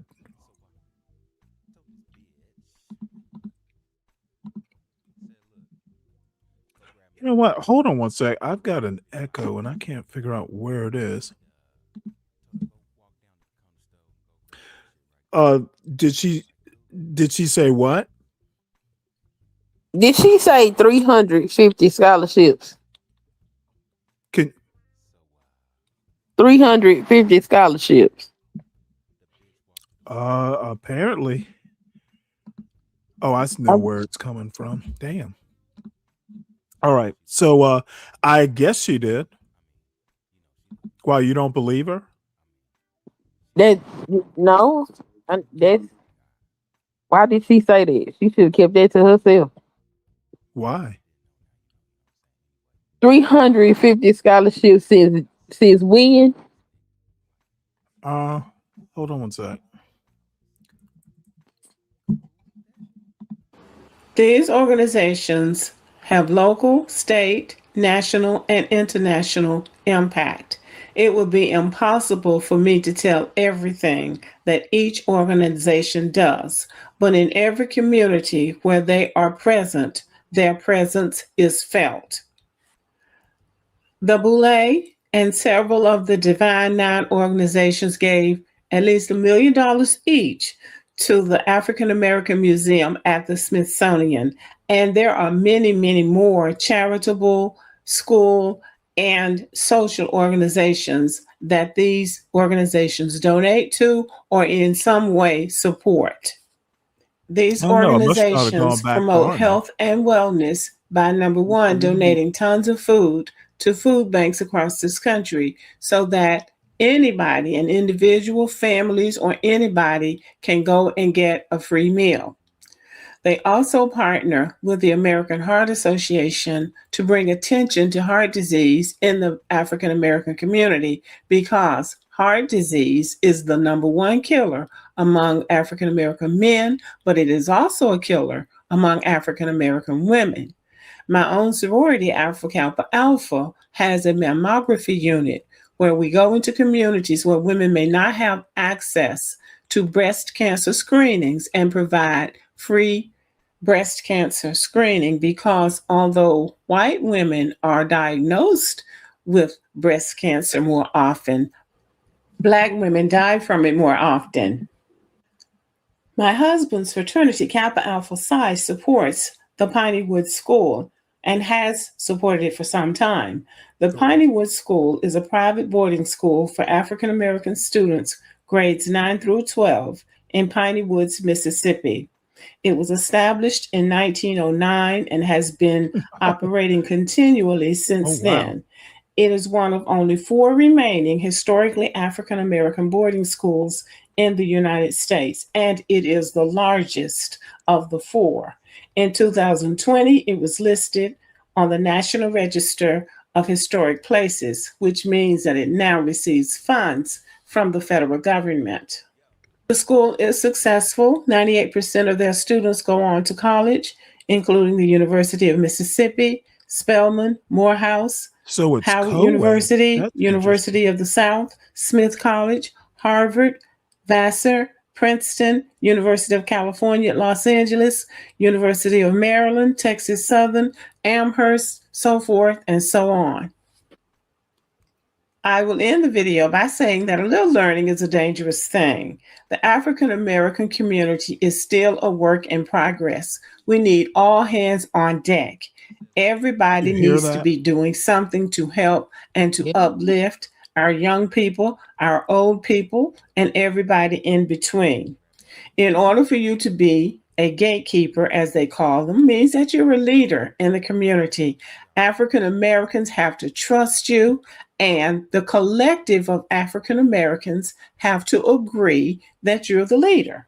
We have no power, no individual or no group has any power that the collective of African American people have not given them or in some way sanctioned or validated them in some way. There are many successful African Americans who are not members of the Boule or any Divine Nine organization. This is not something set in stone where these people get to make decisions about other Black people's lives. We don't have that kind of power in the United States.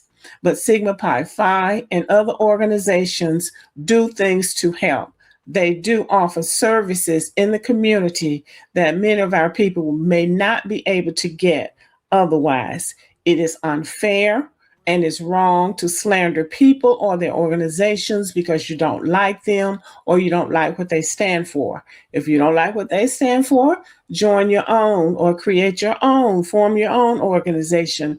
Just do something to uplift because we need all the help that we can get in the African American community. And I support anybody who is going to do something to mentor children, to help young people get to the next stage, to do something to overcome some of the generational hardships and curses in some cases that we suffer in our communities. So, on that note, I will say thank you for listening. Subscribe, give me a thumbs up, leave a comment, and hit the notification bell so you'll know when new videos are being uploaded. And as always, have a great day. All right. Well, that was a little bit of an introduction here to the theme, which is more or less learning about and critiquing the Black middle class. This next video, actually, the next couple are fairly short, and our buddy Brooklyn St. John, I'm sorry, Brooklyn St. Michael, talks about one of the videos comes from Black Metropolis, so it's Chicago specific. This one, I don't know, maybe both of them do come from where he's reading out of Black Metropolis. But let me set a little bit of a background, and I've mentioned this before. E. Franklin Frazier wrote a book. He's a famous sociologist, wrote a book back in it was published in 1957 called Black Bourgeoisie, where he goes in and he talks about the Black middle class, and he is none too he actually doesn't have a whole lot of good things to say. It's not damning, but he definitely gives it a good once over and critique. And to a certain extent, I agreed with that critique. His main criticism, or my main takeaway of his criticism, was that there are a lot of people, and again, we're talking 1957, but I think it may be more true in 2026. We got a lot of people who have money, but basically no moral core or basically no class. I know plenty of people, you can have all the money in the world, but if you're an Elon Musk or someone who doesn't have a moral center or a moral core, you'll get along just fine in these United States, capitalist mecca that it is. But it's almost like looking in a mirror and you don't see a reflection back. So that was kind of his critique. We got a lot of successful people, but they have no moral core. Well, one of them chapters of AKAs was a prostitution ring. One of what now? One of the chapters of the AKAs, they was a prostitution ring. I had no idea. Yeah, it was about 2 years ago. Mm-hmm. One chapter. Interesting. Now, would you think that's a reflection on all the chapters? That particular organization, I wasn't surprised. I'll say it like that.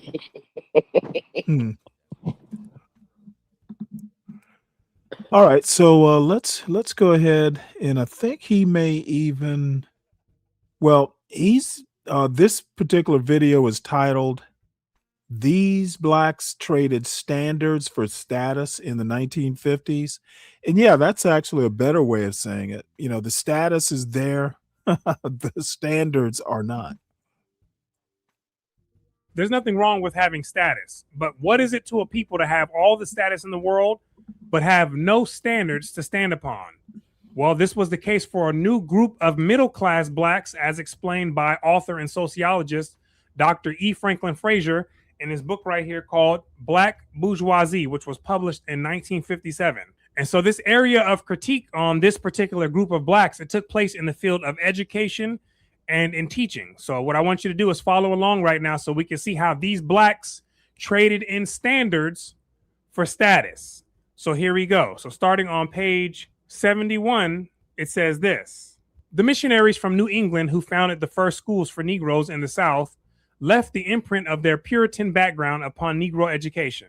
So these missionaries were a Christian Protestant group who helped establish the Negro education in the South after the emancipation. Although by 1830, Puritanism in New England had begun to decline, it was still a dominant force in the lives of people. For example, in 1830, employers in New England were able to oppose the reduction of the number of hours of labor to 10 hours on the ground that too much leisure time would encourage vice among workers. As a result of the influx of European immigrants and the Civil War, New England, and in fact the United States as a whole, began to discard its prudery and puritanical morals. But the missionaries who came from New England represented the native English stock and were imbued with the Puritan tradition. So New England as a whole was already starting to creep away from these old traditional values. But this particular stock who went to the South, they were still immersed in that same traditional type of culture. As a consequence, they maintained a strict surveillance over the conduct of their Negro students in order to stamp out any tendency towards frivolous or immoral conduct. Because of the system of social control in these missionary schools, it was not difficult to maintain an atmosphere of piety. All the students were required to attend chapel once or twice a day. At the chapel exercises, they heard the reading of the Bible, which was followed by a prayer. Generally, some lesson was drawn from the scripture in order to show its application to their lives. Visiting speakers who appeared at the chapel exercises were selected with a view to seeing that their talk would fit into the spirit of the school. As a result, representatives of the Young Men's Christian Association or Young Women's Christian Association and similar organizations proved to be the most eligible speakers for such occasions. The pious teachings at chapel exercises were reinforced in weekly prayer meetings. The whole emphasis of these various meetings was to give the students a sentimental and moral as opposed to a rational and scientific outlook on life. Moral behavior meant that the students were not to dance, smoke, or play cards. In some schools, a concession was made to the desire on the part of the students to dance by permitting them to march on social occasions. But a strict surveillance was maintained in order to prevent any steps that would be surreptitious dancing. Surreptitious meaning doing it in secret. They didn't want them to secretly dance, so they kept a close eye on them. In such an environment of piety, it was natural that chapel services on Sunday were especially important and that the students should spend the day as quietly as possible, even refraining from light or frivolous conversation. Many industrial schools maintained an atmosphere as pious as the colleges. And when the Negroes themselves began to assume control of their schools, they tried to maintain the same tradition of piety. At Tuskegee Institute, which was always under the control of Negroes, education of the black bourgeoisie, the tradition of piety was almost as strong as Hampton Institute, which was under white control. So it looks like they had a system in place to direct the character of the Negro in a particular direction, right? And they were using the Bible and using some of the stories in there to help do this, right? And so they were trying to eliminate some of the habits that the Negro had picked up and passed along that came from the slave culture. So let's continue going. At the chapel exercises, moral conduct, which included refraining from playing cards, was stressed by Washington, who said, and this right here is talking about Booker T. Washington, who said, "Do not play cards." Now, what's wrong with playing cards, you might ask? Let's see how they viewed it. Playing cards, you will insist, is no more harmful than playing dominoes or croquet. But it is a fact undeniable that playing cards leads to something more harmful than either of the games I have just mentioned. And just to add, the Negroes picked up the card playing and dominoes from the Southern rednecks. The ancestors that came from West Africa, they didn't bring dominoes over to the Americas with them.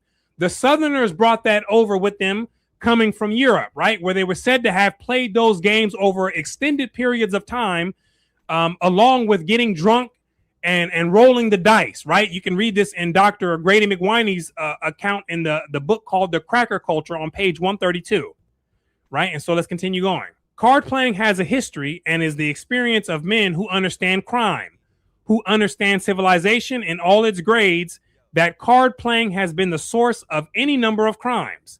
It leads to late hours, bad company, a betting proclivity, and finally, it leads to the using of other people's money. So card playing was linked to criminal activity in the minds of the people at that time, and also being caught up in debt. which was why they wanted the Negroes to relinquish their interest in that type of activity. Let's keep going. In the pious atmosphere of this missionary school, the students were found to be listless and without any desire to learn, which makes sense because they came from a culture or they inherited a mindset that did not value education, right? Let's continue. There was some resentment among the students against the system of control. Well, let me make one comment. I'm not actually sure that hasn't changed so much. The resentment among people, well, let me just say this. Those students must be adults now, or the great grandkids of those students, because I know almost on a daily basis, I hear from people making, the little underhanded comments about books. And I just kind of shake my head sometimes, the funny thing about street knowledge is it's not applicable on every street. It might be the street that you live on, but you get dropped somewhere else on another street. Your rules or your knowledge may not be all you think it's cracked up to be. But on the whole, they submitted silently for fear of losing an opportunity to secure an education. They seemed to suffer from an unjustified fear that if they did not exhibit a spirit of cheerful gratitude towards the white Northerners, they would be expelled from the school. The only concession that was made to the Negroes' culture was that the students were required to sing spirituals for the white visitors. But though the school was saturated with religious feeling, the required religious activities were designed to wean them from the religious emotionalism of the Negro. Now, what's the religious emotionalism of the Negro? It's the hooting and hollering that many of the black churches still do today. That intense emotionalism to religion that was developed by the blacks during slavery as a means to cope with their environment and to cope with the circumstance that they found themselves in. So these schools were designed to get them to relax a little bit, right? To chill out and not be so emotional when they talk about God or when they pick up a Bible or something, right? Let's continue. The graduates of this college would teach, as this European rightly observes, what little they knew to real Negroes whom they did not know. In the pious environment of the colleges, the students were taught to be industrious and thrifty, wasting neither time nor money. So they were taught to work hard, save money, and not to sit around and become idle, right? And to do idle things. The regimen and discipline of these colleges were designed to teach these ideals. Moreover, because of the close association of teachers and students, the students learn by the example set by their teachers as well as by precept. Also, the literary training given by these schools was represented in the habits, enjoyments, and ideals of their teachers. In the industrial schools, the ideal of thrift was tied up with labor. Booker T. Washington has regarded the teaching of the dignity of labor to be one of the primary tasks of industrial education. There was one point on which the proponents of industrial education and higher education were agreed. The Negro student should strive to be respectable. And isn't becoming a respectable person something that every human should strive for? I think so. Here we go. As we have seen, Du Bois has said that the best of the race should guide the mass away from the worst. And that's referring to Du Bois's idea of the talented 10th, where he believed that the top 10% of the Negroes should be developed as much as possible. And then from there, they should be a beacon of light to the masses of the Negroes, right? To help them lift themselves up. Let's continue.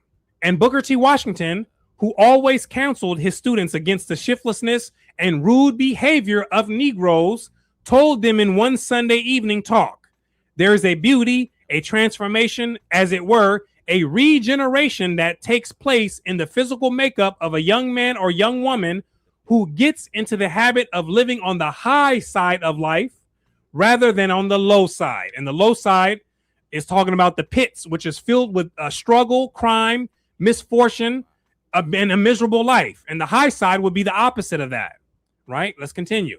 Negro students were supposed to be differentiated in their morals as well as in their manners from the Negro masses, which tells you that the Negro masses, or the great majority of the Negroes at that time, were known to have substandard morals, and they wanted their students to be different from them, right? In other words, they had different expectations for these students.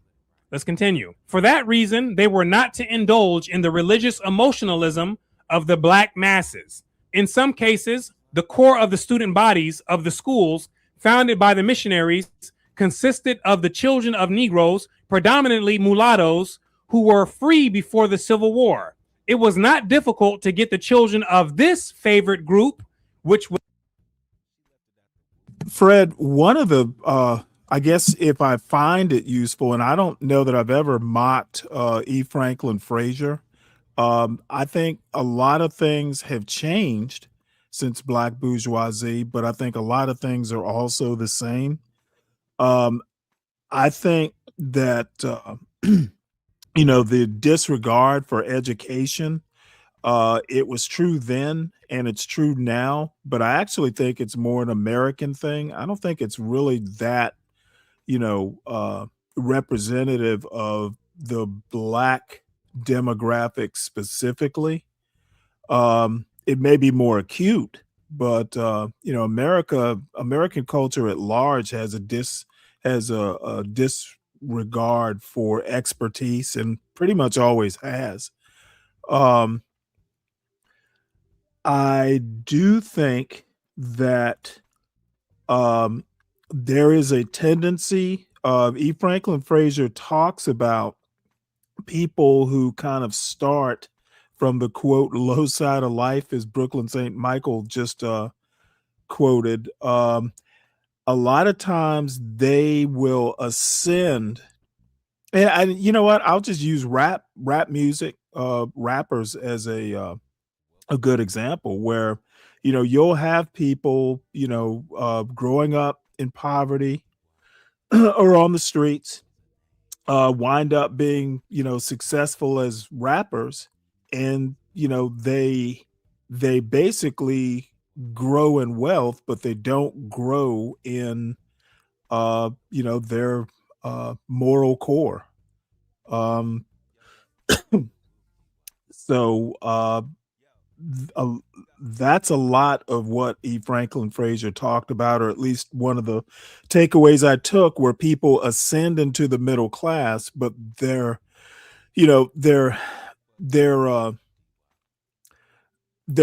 wealth increases, but they carry a lot of bad habits, that they had in their past life into a new situation. You take the hood ethics into, some tree-lined streets, some tree-lined suburb, and it just doesn't work. You got to grow with your situation. It was true back in 1957, apparently, and I think it's largely true today. And I see it all the time on YouTube. Was differentiated from the ex-slaves by education and general culture to conform to the standards of respectability. You see that? These were students who did not inherit the slave culture, the slave mentality, and the slave mannerisms, which made a world of a difference, because that means that they did not have to try as hard to conform to the school standards and expectations, which was probably because they most likely had already been raised with many of those standards. Here we go. But where the school drew their student bodies more largely from the masses of freedmen, this is talking about the descendants of the newly freed slaves, a strict discipline was necessary in order to inculcate and maintain standards of respectability. That's the countercurrent of energy that's working against them, because they inherited a culture that was completely opposite of what the school was trying to teach them and the values that the school had for them. And so the staff had to work much harder, and they had to use much more energy to get them up to that standard. First, students were taught to speak English correctly and thus avoid the ungrammatical speech and dialect of the Negro masses. They were expected to be courteous, speak softly, and never exhibit the spontaneous boisterousness of the ordinary Negroes. In other words, they were expected to become a new person, which everyone has the ability to do because all humans possess the same characteristics. It's just that certain groups, they express certain characteristics more than the other group does, right? But anyone could learn to be any characteristic. They can learn to be courteous, right? Excuse me. Thank you. I appreciate that. I appreciate your help, right? And anyone can learn to be rude, right? Shut up. You're stupid. You're dumb. Each characteristic is in every human to some degree. And like I said, some express them more than others. Let's continue. When they walk down the street, people should be able to say, there goes a ex-college girl or boy. So they wanted to create a clear distinction between the Negroes that went to these types of schools and the Negro masses, right? The other ones out there. And this was done by developing the character, changing the behavior, and also changing the mannerisms. To be detected in immoral sex behavior, especially if the guilty person was a woman, meant expulsion from the school, right? They're not trying to get this behavior pattern to infiltrate and infect the environment that they have set up. So if you got caught doing it, you're out of here. Let's continue. It was only the common Negroes who engaged in premarital and unconventional sex relations. That behavior was supposed to be only something that a typical Negro was supposed to be involved in, not something that a person who went to these schools was involved in, right? Different expectation, different culture that they're trying to develop. Let's continue. The graduates of those schools were to go forth and become the heads of conventional families, right? So these were some of the expectations that the Northern missionaries and other cultured Negroes had for these selected groups of Negroes that they were training in these colleges. Now, what I want you to watch is what happened next when the times changed, right? This is very important, a very important piece of Black American history for you to be familiar with. So here we go. It says this: the mass migration of Negroes from the South during and following the First World War affected the education of the Negro as it did other phases of his life. Because as some of us know, the vast majority of the Negroes, they still lived in the South in the early 1900s. In the book, he talks about 90% still lived in the South. And most of these Negroes, they were the agents or the carriers of the slave culture. And as the opportunities became more available for them to go into other parts of the country, they began to migrate, right? And obviously, they took that mentality along with them. And so it says this: when hundreds of thousands of Negroes who had migrated to northern cities gained access to the same education as whites, the controversy concerning the relative merits of industrial education and higher education lost its significance. And so from here, let's jump over a couple pages to get more insight into what happened. In 1926, the first Negro was elected president of Howard University. The Atlanta University system was set up under a Negro president. Negro students, as well as teachers, were demanding that their schools be placed under Negro administrators. The election of Negro administrators in Negro colleges represented, to a certain extent, a revolt against missionary education. But the transformation which was occurring indicated something more fundamental than a change from white to Negro administration. The entire orientation and aim of higher education of Negroes was changing. It was natural that as a result of the revolt against missionary education, these institutions would lose much of their piety. So here we go.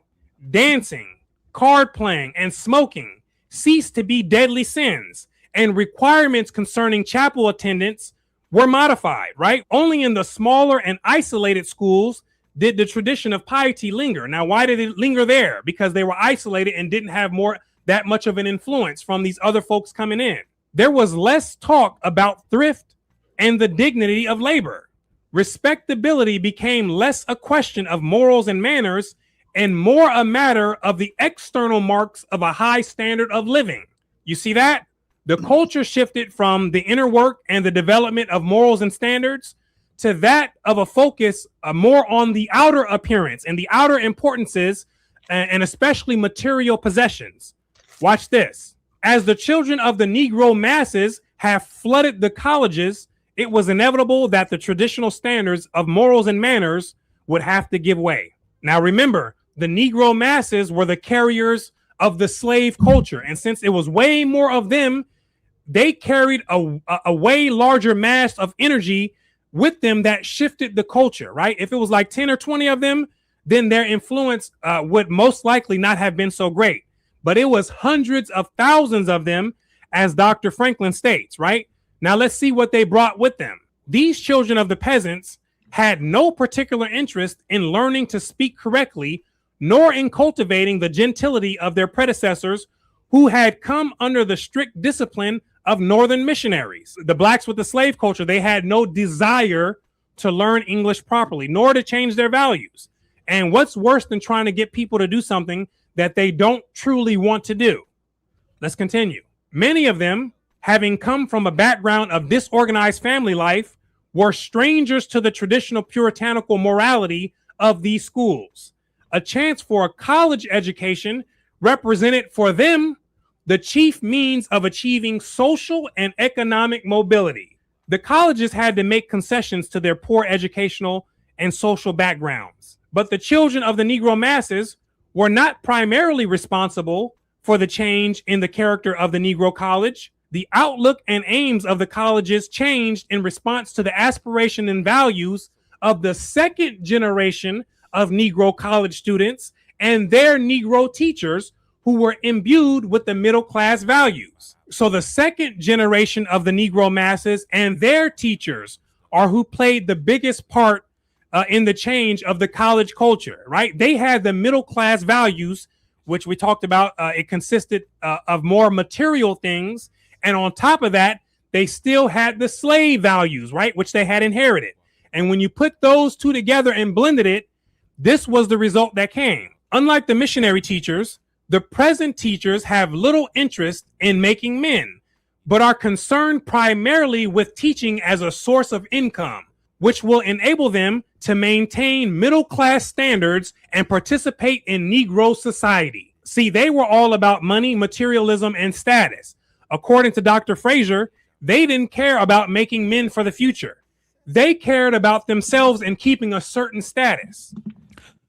And I'm going to be honest. I don't think that's changed that much. Now, maybe, I don't know, maybe that's a little bit of a hot take. I'm actually interested in what Fred says. I personally, I'm sure it's gotten better, over, over what the 70 years or what, 65 years, since, that book was written. Was it 65? Probably more like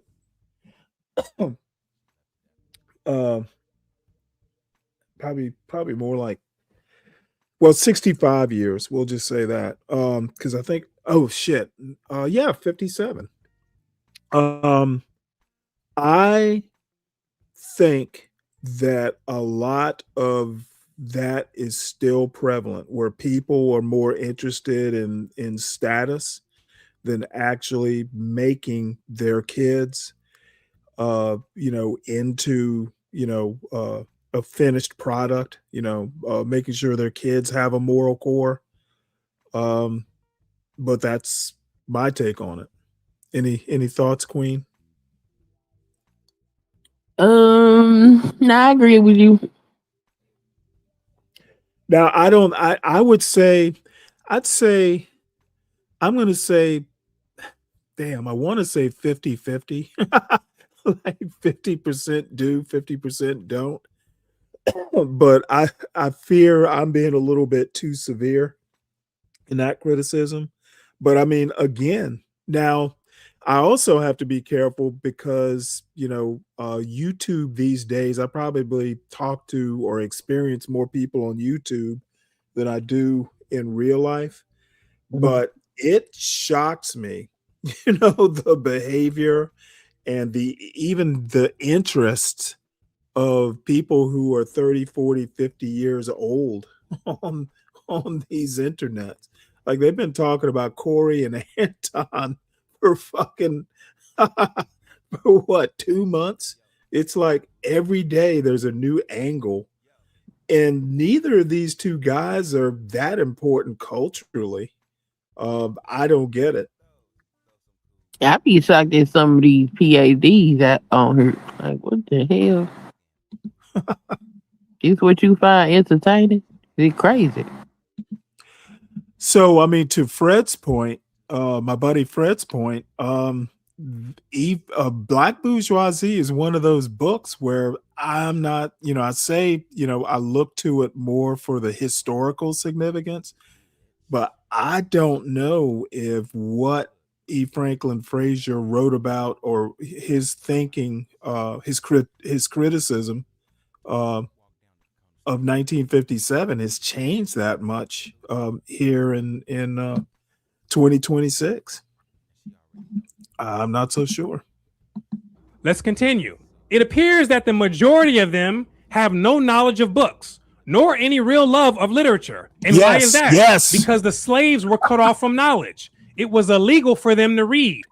Now that I know, at least in my YouTube experience, that is spot on. They have no interest in books or literature. So they developed a slave culture which did not include a high value placed on books. And they passed on that culture to their generations. Let's continue. Today, many of the teachers of English and literature never read a book as a source of pleasure or recreation. Now, remember, he said that they were doing this job just to get paid and also to maintain a certain status. So they were just going through the motion and they didn't really have a passion for education and for learning. Let's continue. They go through a dull routine of teaching literature or other college subjects to listless students, many of whom cannot read. The second and third generation of Negro college students are as listless as the children of peasants. Again, listless meaning unenthusiastic and unmotivated. And he says the second and the third generation were just as listless as the children of the peasants.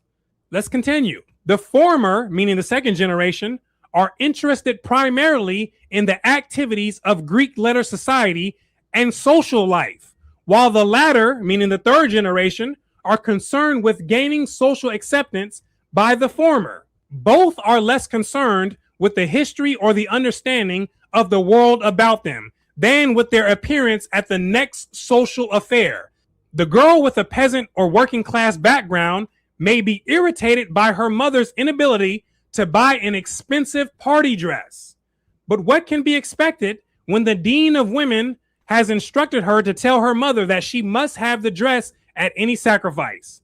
So teachers and students alike are agreed that money and conspicuous consumption are more important than knowledge or the enjoyment of books and art and music. There's an example of the pressure to conform. They had created an environment where the herd mentality says that people should place more value on buying material things rather than understanding the world around them and on books. And since most people naturally don't like to stand out, it makes them simply conform. Let's continue. Thus, it has turned out that the Negro higher education has become devoted chiefly to the task of educating the Black bourgeoisie. The United Negro College Fund, which was started in 1944, provides the small sum of about $2 million for 32 Negro colleges. This is a gesture of the part of white America expressing its approval of middle-class education for Negroes behind the walls of segregation. Sometimes the appeal to white America is made on the sentimental grounds that the schools receiving financial support are educating the children of slaves who are thirsty for knowledge, which will enable them to become men, which we see wasn't true according to the account of Dr. Frazier. They weren't thirsty for knowledge. What they were thirsty for was for money and for status. Watch this. But the present generation of Negro college students, who are not the children but the great-grandchildren of slaves, do not wish to recall their past. As they ride to school in their automobiles, they prefer to think of the money which they will earn as professional and businessmen. For they have been taught that money will bring them justice and equality in American life, and they propose to get money. There we go. So I want to thank you for watching all the way into the end. My name is Brooklyn St. Michael, and I'll see you in the free world. Oh, there were some ideas All that right. the black middle class in the 90s. Let's see, is this the one? Yeah. So this is another video by the same guy reviewing one of I think it's one of W.E.B. Du Bois's books.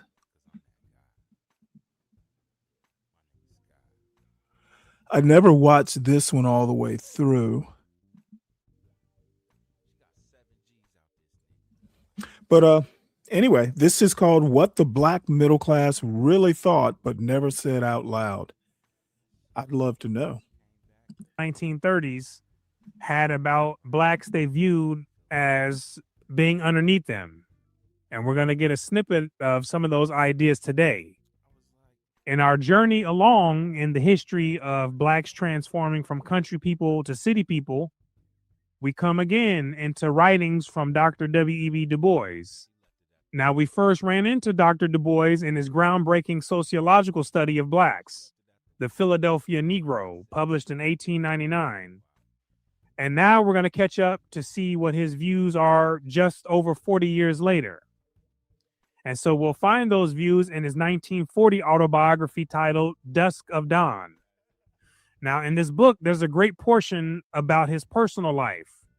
But in chapter 7, The Colored World Within, he provides some of his views about the Negroes at the time. You know, I think so this is the only part of the book that we're going to do. I think I have that book, but I've never read it. I have to check that out. Deal with. So we're going to stay a relatively short time in this book, and then we're going to move along. And so from here, let's open up the PDF, which will be linked below, and start on page 89. Integrity. The present question is, what is the colored world going to do about the current situations? This is a bit after the start of the chapter, where he begins by discussing how whites had developed better government, cities, legal systems, hold more wealth and more technology than the colored people. And he's identifying colored as all non-European and white Americans. He states that they were more ignorant, impoverished, and less efficient than the whites. Then he proceeds to ask the colored world, what are they going to do about this situation? Present Negro attitudes can be illuminated by turning our attention for a space to colored America, to an average group of Negroes, say, in Harlem, not in their role of agitation and reform, but in their daily human intercourse and play. Now he's specifically addressing American Negroes and suggests that if their true attitudes were to be known, then those attitudes would have to be examined in their everyday role, in their authentic, casual conversations, not in their roles as agitators for reform, where they put on performances for the public. And Harlem provides good opportunity for this. Imagine a conversation like this, of which I have heard dozens. Just like nip. This is what colored people always do. What can you expect of the brother? I wish to God I had been born white. This is his example of a conversation coming from the black middle class. Some were simply ashamed of the way that blacks acted, and others, like this last gentleman here, wished that they could wake up the next morning as the white man, praying to God and everything. This interchange takes place at midnight. There are no white persons present. 4 persons have spent an evening playing bridge and now are waiting until a 5th. The hostess brings in the supper.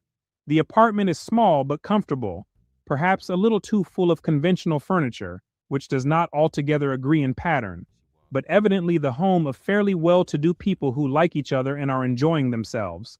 But, of course, they have begun to discuss the problem which no group of American colored people can long keep from discussing.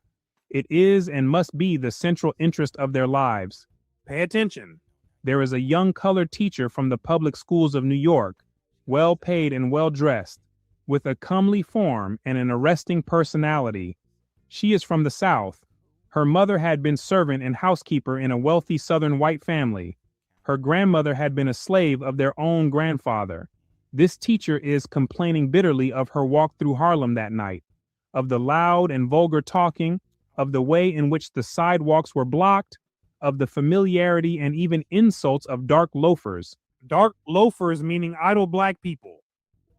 Some of the words used to describe these people are wild and of very low frequency. dark loafers being an example.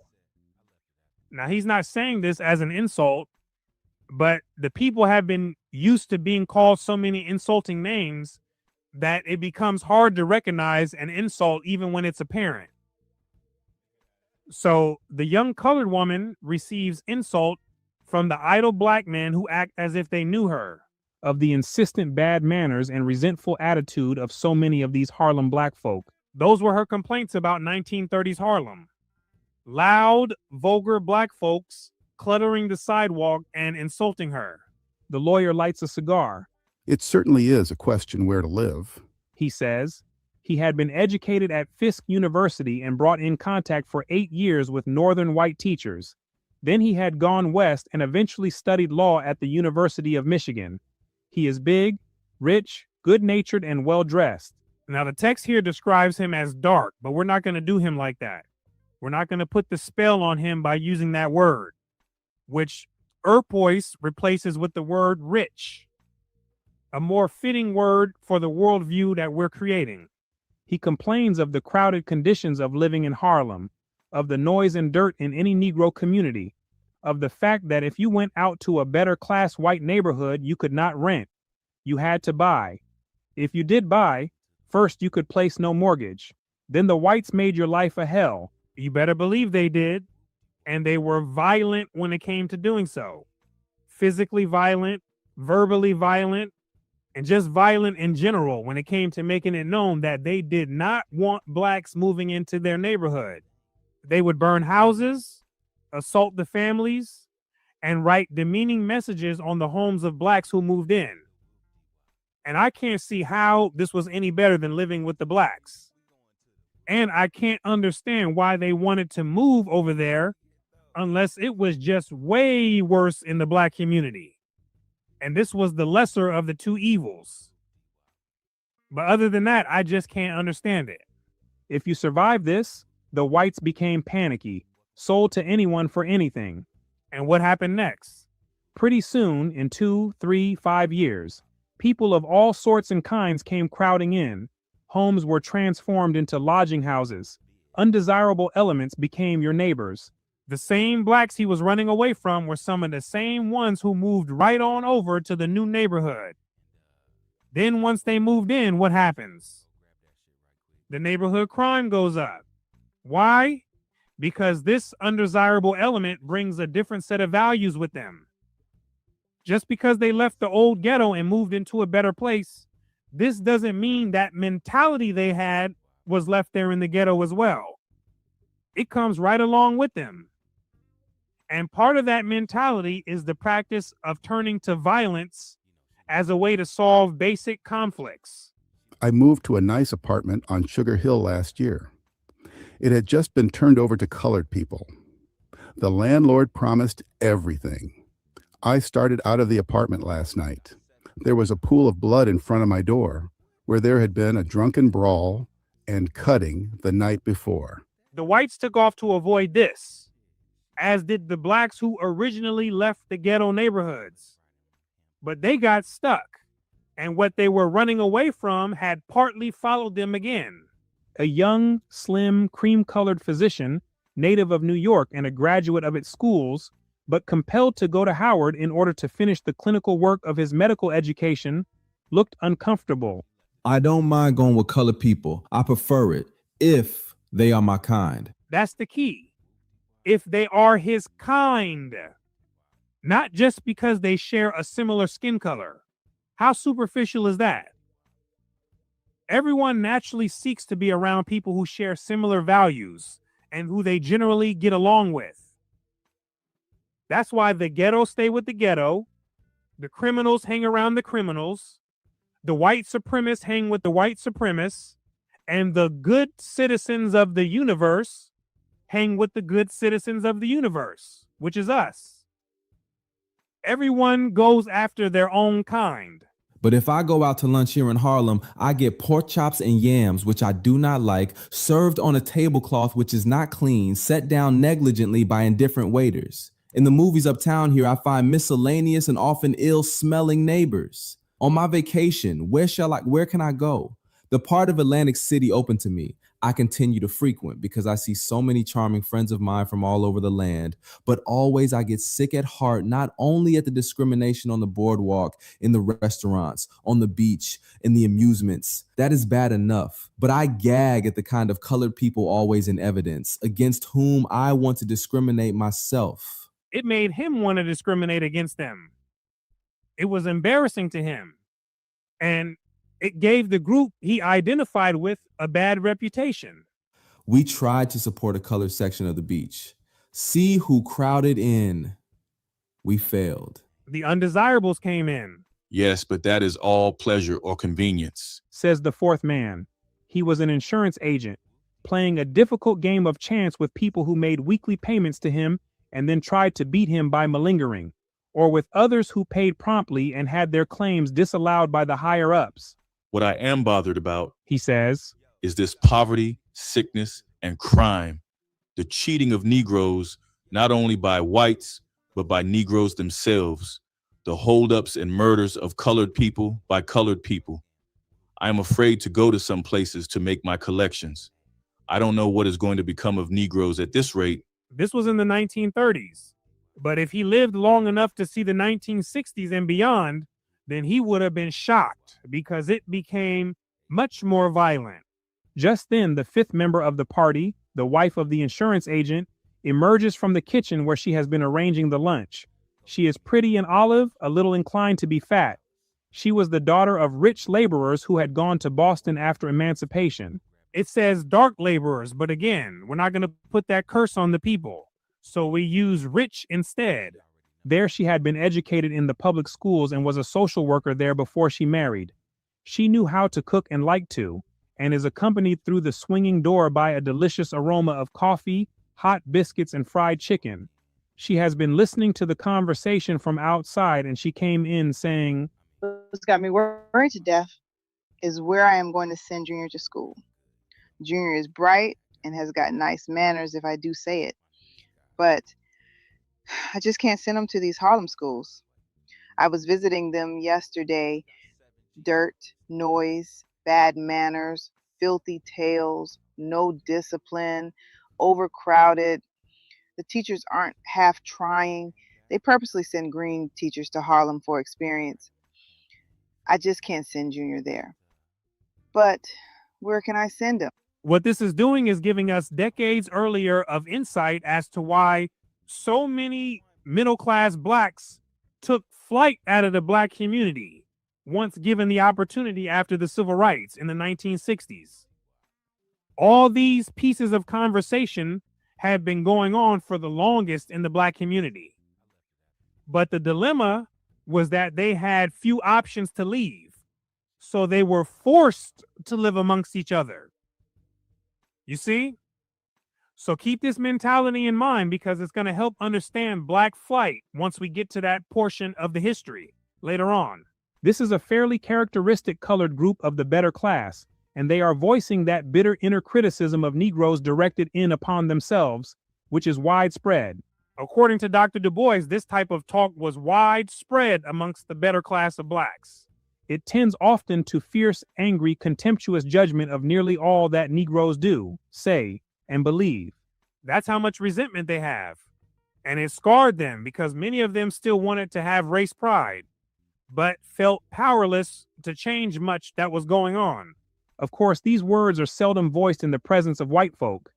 Every one of these persons, in the presence of whites, would eagerly and fiercely defend their race, which a lot of those blacks do today in public, just like they did back then, which is why he wanted to show their authentic attitude in private, because it's often contrary to what is said in public. Such complaints are the natural reaction of people toward the low average of culture among American Negroes. There is some exaggeration here, which the critics themselves, if challenged, would readily admit, and yet there is sound basis for much of this criticism. Similar phenomena may be noticed always among undeveloped or suppressed peoples or groups undergoing extraordinary experience. None have more pitilessly castigated Jews than the Jewish prophets, ancient and modern. It is the Irish themselves who rail at dirty Irish tricks. Nothing could exceed the self-abasement of the Germans during the Sturm und Drang, showing that this wasn't just unique to Negroes. but harsh criticism had occurred within other groups. Negro self-criticism recognizes a perfectly obvious fact, and that fact is that most Negroes in the United States today occupy a low cultural status, both low in itself and low as compared with the national average in the land. There are cultured individuals and groups among them. 100% the truth. All Negroes do not fall culturally below all whites, because a lot of whites are in the dungeon too, and further in the dungeon below many blacks. Some whites are not doing good at all in life and are holding on to nothing more than the idea of whiteness and the N-word as their last resort, last piece of hope. And once that's neutralized. Hey, Brian, does that last description sound like anyone you and I both know? Whiteness and the N-word as their last resorts. Yeah, that reminds me of someone we both know. Then what else do they have left? But if one selects any one of the obviously low culture groups in the United States, the proportion of Negroes who belong to it will be larger than the Negro proportion in the total population. In terms of percentage, blacks have more lower realm members than any other group. More people by percentage who practice a counterproductive way of life in terms of succeeding in the civilized world. Nor is there anything singular about it. The real miracle would be if this were not so. Former slavery, present poverty and ignorance with the inevitable resulting sickness and crime are adequate social explanation. Slavery jacked up their mind and culture, and the effects of that were still following them around. Poverty also played its part, according to Dr. Du Bois. And also simply not having the right type of knowledge and knowing how to make practical use of it. All contributing to the many wobbly-minded members of the Negro community. And the other blacks that were further along, they wanted to distance themselves from them. But it was also conflicting because in some sense, they wanted to still unite with them and have some racial pride, right? That was the deal. So from here, we're going to stop and we'll pick up more on this chapter in the next commentary. And so I thank you for your time and attention. My name is Brooklyn St. Michael, and I'll see you in the free world. Other blacks can come along. Let's see. I'm going to skip this one. You know what? And I honestly don't know. Because this next one.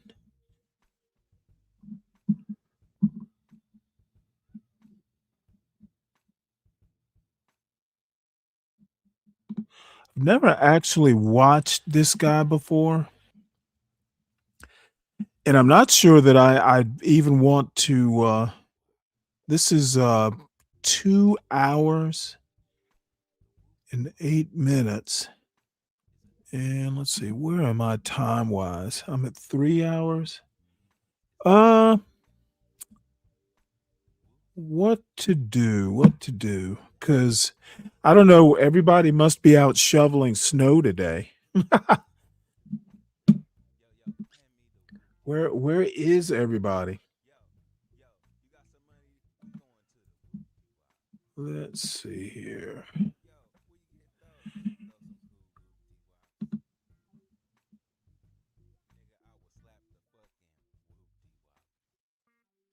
Let's see, we'll leave that page. We're going to leave this page.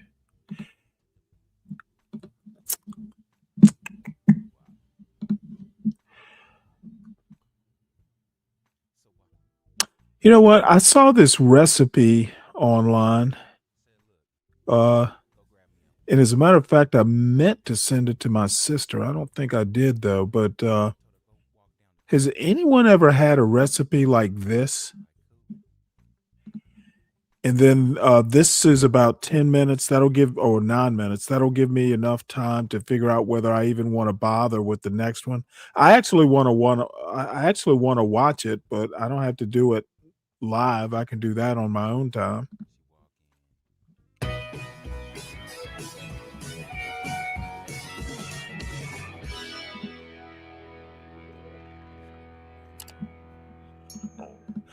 I just discovered this lady's channel, and I think I watched her. I saw an episode where she was working with sourdough bread, and I just went ahead and subscribed to the channel. I saw this, and this is like the ultimate kid food, but I'd never heard of anything like it, so I figured I'll share it. Hey everyone, welcome to Adventures in Everyday Cooking, where every day can be an adventure in your kitchen. My name is Heather, and today we're going to do a weeknight favorite called Sloppy Joe Tater Tot Casserole. Now, if you were born in the 70s or the 80s, Now, I don't know if it's possible to have a dinner dish that is any more kid-centric than that. Tater tots in Sloppy Joe, like a Sloppy Joe casserole. hot casserole was one of those things that What's up, everybody Natasha? had. But this one, it's dairy-free and it's delicious and it includes sloppy joes and you don't need a bun, which means gluten-free as well. So if you're ready for this adventure, let's get started. I don't know. I might have to make All it. right. Also, I forgot to mention that this is a one-pot meal. So if you had a cast iron skillet that was big and had a big lip on it, like 12-inch, kind of sauce skillet, you can do this in your cast iron and get it right into the oven. However, I only have my air fryer. So we are going to use a oven-safe glass pan to put it into my air fryer and have it for dinner today. So let's just get started. Super easy recipe. This will be a quick video.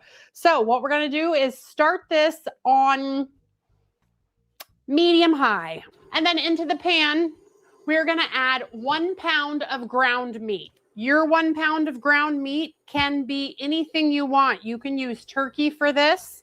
You can use beef, whatever. I actually, until I just said that out loud, I was going to use turkey for this recipe. And I just totally forgot that I was going to do that. So instead, I guess we're getting beef. It's fine. I have both turkey and beef. That just means I have to make my other recipe turkey. It's fine. Ground meat in the pan. All right, we're just going to break that up. And while that's browning, let's go ahead and add our onions and the green pepper diced. You can use any pepper you want. You can also use white or yellow onion. We're using white. No, wait. We're using yellow today. Those are yellow onions over there. The reason this kind of rings a bell is last week I actually made sloppy joes, except I made hamburger buns. But I've never been a fan of tater tots. They're just too, I don't know, they're just a little too processed for me. I mean, I'll eat them, but I've just never heard of anything like this. So I might just make it just to, I don't know, just to see. So we're using yellow onions today. Well, I do have a white, it's fine. It's whatever. Whatever you have on hand. This is a great recipe, especially if you like sloppy joes, but don't like the sloppy of the sloppy joes. That's me. I do not like the sloppy of the sloppy joes, but I love sloppy joes. So I don't like, and it goes everywhere. This is spoon or fork in a bowl with tater tots on it. Dairy-free, gluten-free. Yes, please. It's amazing. Okay.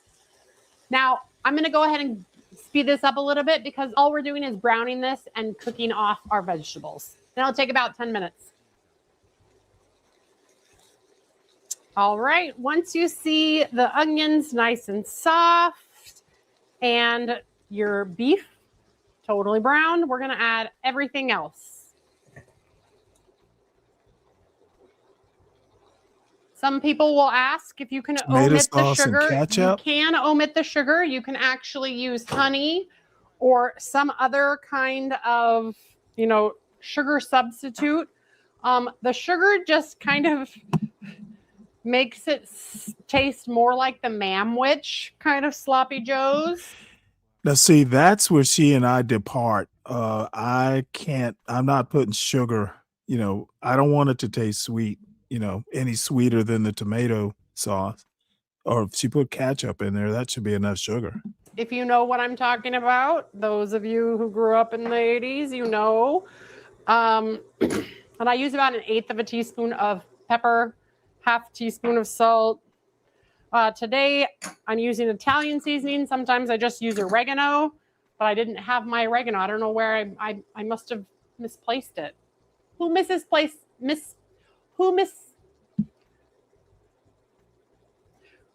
misplaces their oregano? This girl. All right, now we're just gonna stir to combine. And already this is looking fantastic. Now, if you used a really fatty meat, I forgot to mention, go ahead and drain that before you put all this That's stuff pretty in, funny.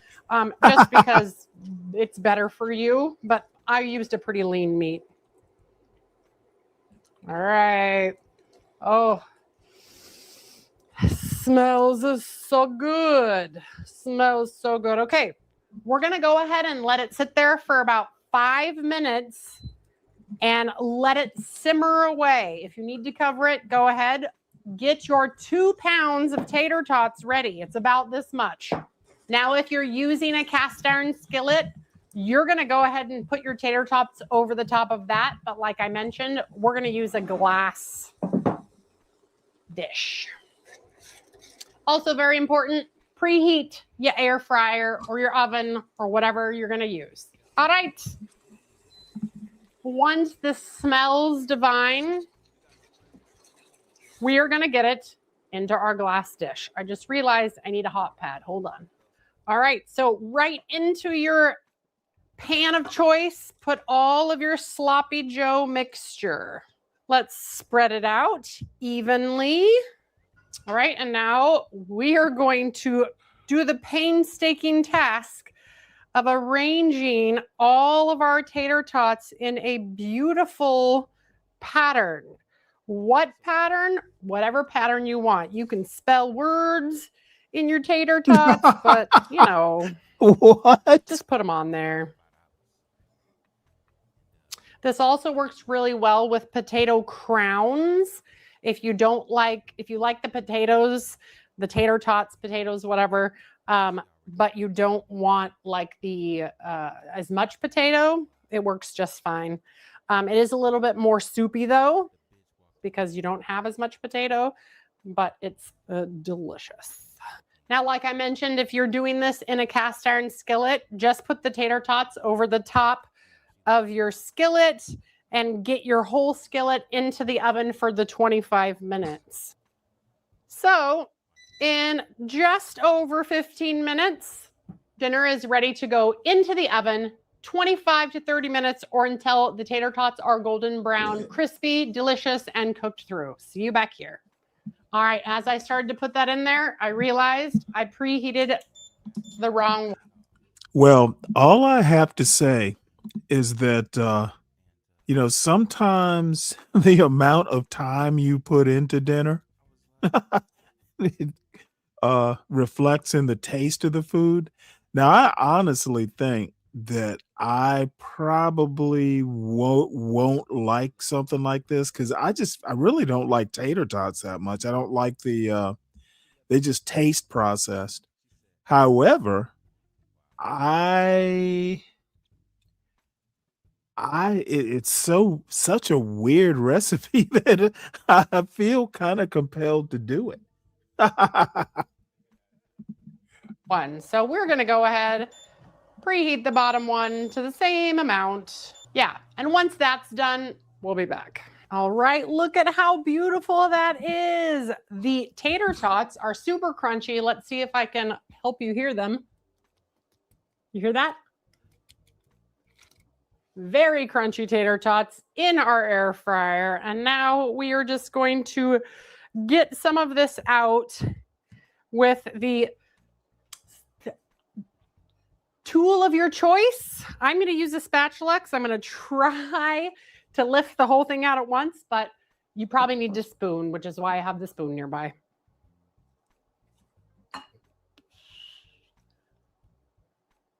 Oh, yeah, you need the spoon. It's fine. It's casserole after all, and it's sloppy joes. It's not going to, unless you added egg to it, it's not going to set up like a casserole. It's more like sloppy joes in a bowl with tater tots, because that's what it is.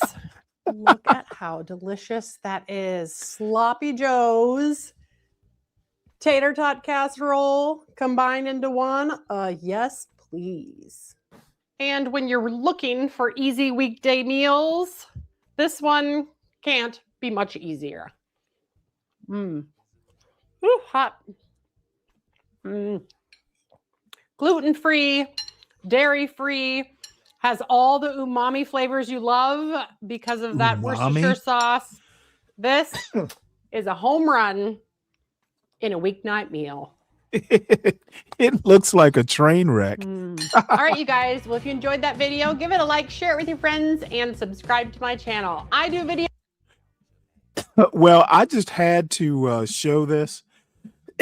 I am going to send this to my sister. I'm interested in what she'll comment.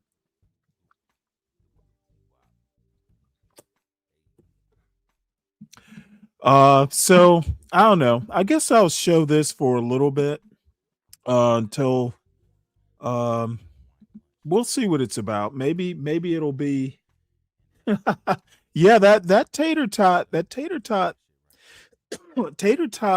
sloppy joes. I just don't know. I mean, my stomach kind of has an ache.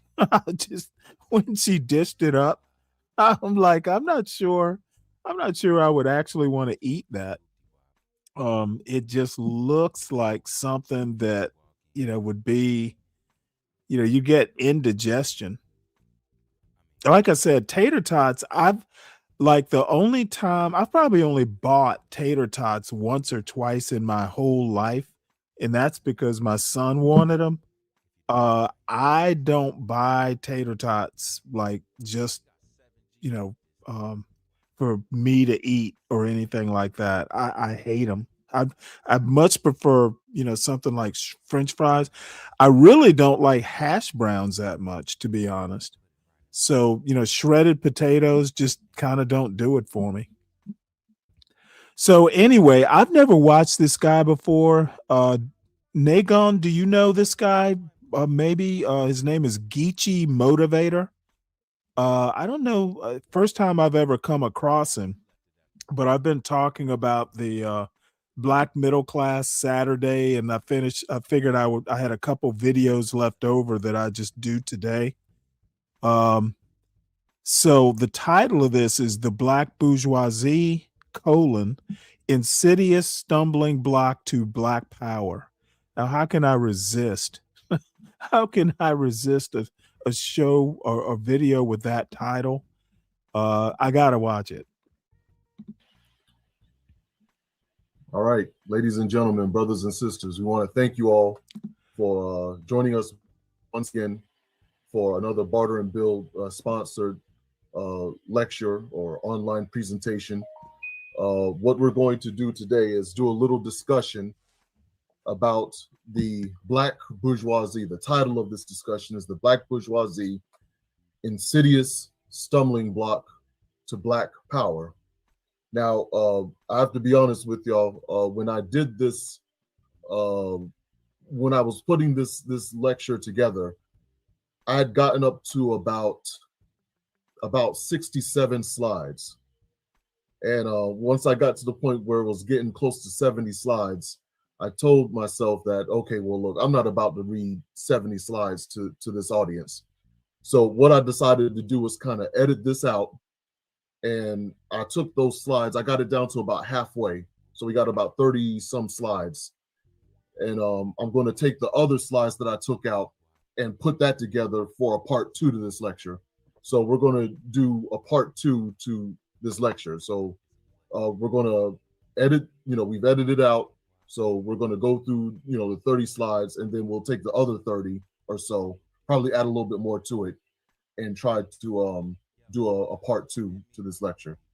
So we thank you, and we hope you'll enjoy this lecture, and we'll hope you also enjoy the next lecture that we do on this subject. I want to thank the Barter and Build think tank for sponsoring this, and you can find us on Facebook. You can go to our YouTube channel. You can go to our website, barter.buildthinktank@gmail.com. You see it there. And down at the bottom, we have www.blackvoter.com. This is a online project that we've been working on regarding policy and centering the Black vote around public policy that would be implemented in the interests of the Black working class, of the Black masses. So it's a work in progress. There's some things that we haven't completed on the website, but you're always welcome to go to the website and look at it, and just keep in mind that we're still working on it. Okay, so www.blackvoter.com. Also want to send a shout out to the Free Horry County Bail Fund. Free stands for funding, release, empowering, equity. So the Free Horry County Bail Fund, it's a bail fund that I'm on the board of, just in the name of full disclosure. And it's our way here in Horry County, as other groups are doing throughout the country, forming these funds, of fighting back against the predatory, racist, and classist cash bail system. We know that cash bail is just so everybody knows, this video is 4 years old. So it is dated.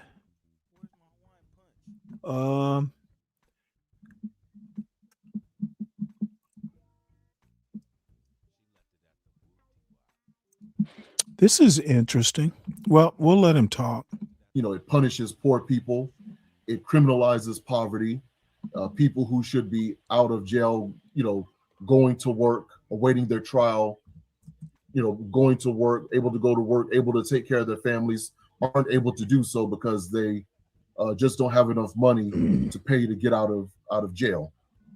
So we've decided to implement this bail fund and organize this bail fund, and we're always asking for donations so we can begin bailing people out. So learn how you can help us at horrybailfund.org. You see it there on the flyer. Horry, Horry, the H is silent. Bail Fund. And also, I looked up Horry County. It's in the Myrtle Beach area. .org. Okay. So the premise of this lecture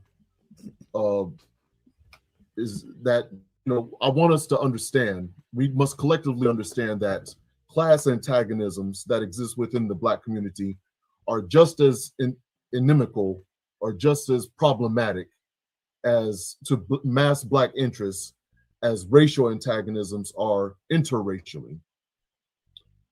We assume that the Black community is monolithic when it comes to public policy or economic justice. And we use nebulous terms like the Black agenda, like everyone in the Black community is following or working towards one specific agenda. We are able to demonstrate, hopefully in this lecture and in the next one, that there are two classes in the Black community, and that the class that identifies themselves as the Black middle class or the Black bourgeoisie, if you will, they have their own their own political agenda that is not necessarily in the interest of the agenda of the working masses. And third, the Black bourgeoisie uses the racial solidarity politics to get the Black masses to offer themselves up as cannon fodder for the interests of the Black elites. So they come to us whenever their particular interests are jeopardized, and they say, hey, we all need to get together and and fight against, you know, whatever. And they expect us to put our bodies on the line and our masses as a resource for their own personal benefit. And once they benefit and get what they're looking for, they kind of turn their backs on us and look down their nose on the rest of us. And the idea is that we're supposed to live vicariously through the success of our Black bourgeoisie. So this is one of the slides. We're going to go ahead and just skip over this slide. I think the next slide would do better to Yeah, I know explain who what that is. I know who So William this quote Darity is. comes from an article titled "A Subaltern Middle Class: The Case for the Missing Black Bourgeoisie in America" by Dr. William Darity. This was a paper that can be found on the Samuel Du Bois Cook Center for Social Equity on their website. Just so you know, that particular Samuel Du Bois Center, I think it's at Duke University. William Darity is a economics professor at Duke University. He went to MIT with Glenn Lowry. They were actually kind of classmates. They were there the same years. Darity also wrote a book called From Here to Equality, talking about reparations. I actually own that book and have read it. Yeah, this is interesting. See what Dr. Darity has to say about the Black middle class.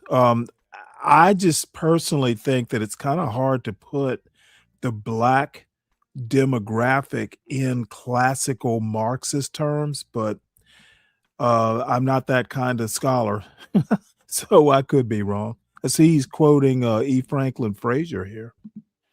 So I'm going to read this, and this kind of gives us a description of what we're talking about when we talk about the Black bourgeoisie. What is the Black bourgeoisie? In classic Marxism, the middle class consists of those persons who lie between the two social classes that define the mode of production. Oh, I'm sorry. For example, let me stop this. I was saying that William Darity is a economics professor at Duke University. He's a classmate of, or he was at MIT the same time that Glenn Lowry was there. He's actually been on the Glenn show at least once. Dr. Darity also wrote From Here to Equality, which is kind of like a book that ADOS talks about every now and again concerning reparations. Basically, he makes a financial, case for reparations. And I see in this particular quote from a paper by Dr. Darity, Dr. Darity is quoting E. Franklin Frazier. So this ought to be interesting. I don't know Marxism well enough to really speak on the topic, but I've never thought that the black community, historically at least, fit neatly into some sort of Marx, into Marxism that well, as far as class and class collaboration and stuff like that. I've never thought you could do that easily, but we'll see how this works out. In the slave mode of production of antiquity, the middle class was the segment of the population that was neither citizen nor slave. In the feudal mode of production, the middle class was the segment of the population that was neither lord nor serf. Under capitalism, or the bourgeois mode of production, the middle class is comprised of those persons who are neither capitalists, the bourgeoisie, nor workers. But this conceptual approach to identification of the middle class rarely has been translated into empirical or operational criteria. While sociologists under the sway of Mills have focused on occupational status as the indicator of class position, economists have been inclined to use a narrow empirical standard based on income of the middle class. Excuse me.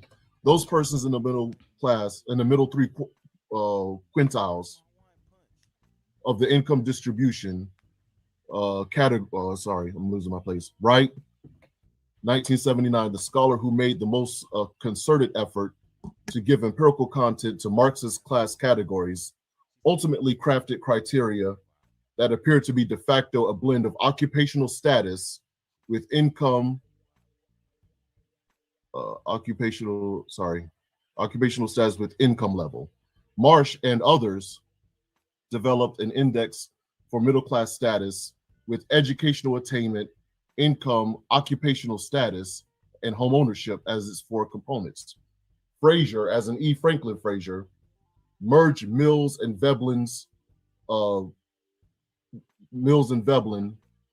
depict the Black middle class, his Black bourgeoisie, as persons with white-collar employment who engage in conspicuous consumption. Remember that for later. Fraser acknowledged that the Black bourgeoisie was not, and I have this underlined, not a bourgeoisie proper. Its entrepreneurship was on such a small scale that it possessed negligible ownership or control over the means of production.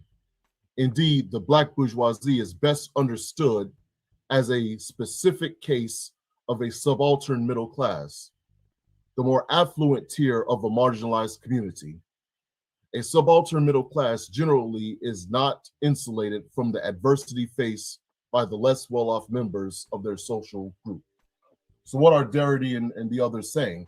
They're saying that the Black bourgeoisie, their entire status, whereas it had been based on, we generally think of middle class or bourgeois status in the Black community as based on educational attainment, home ownership, income, and one other indicator, occupational status, right? But if you take those out and you include wealth, or you just base it on wealth as class being, wealth being an indication of class, you'll find that our Black bourgeoisie isn't really better off, too much better off than the rest of us.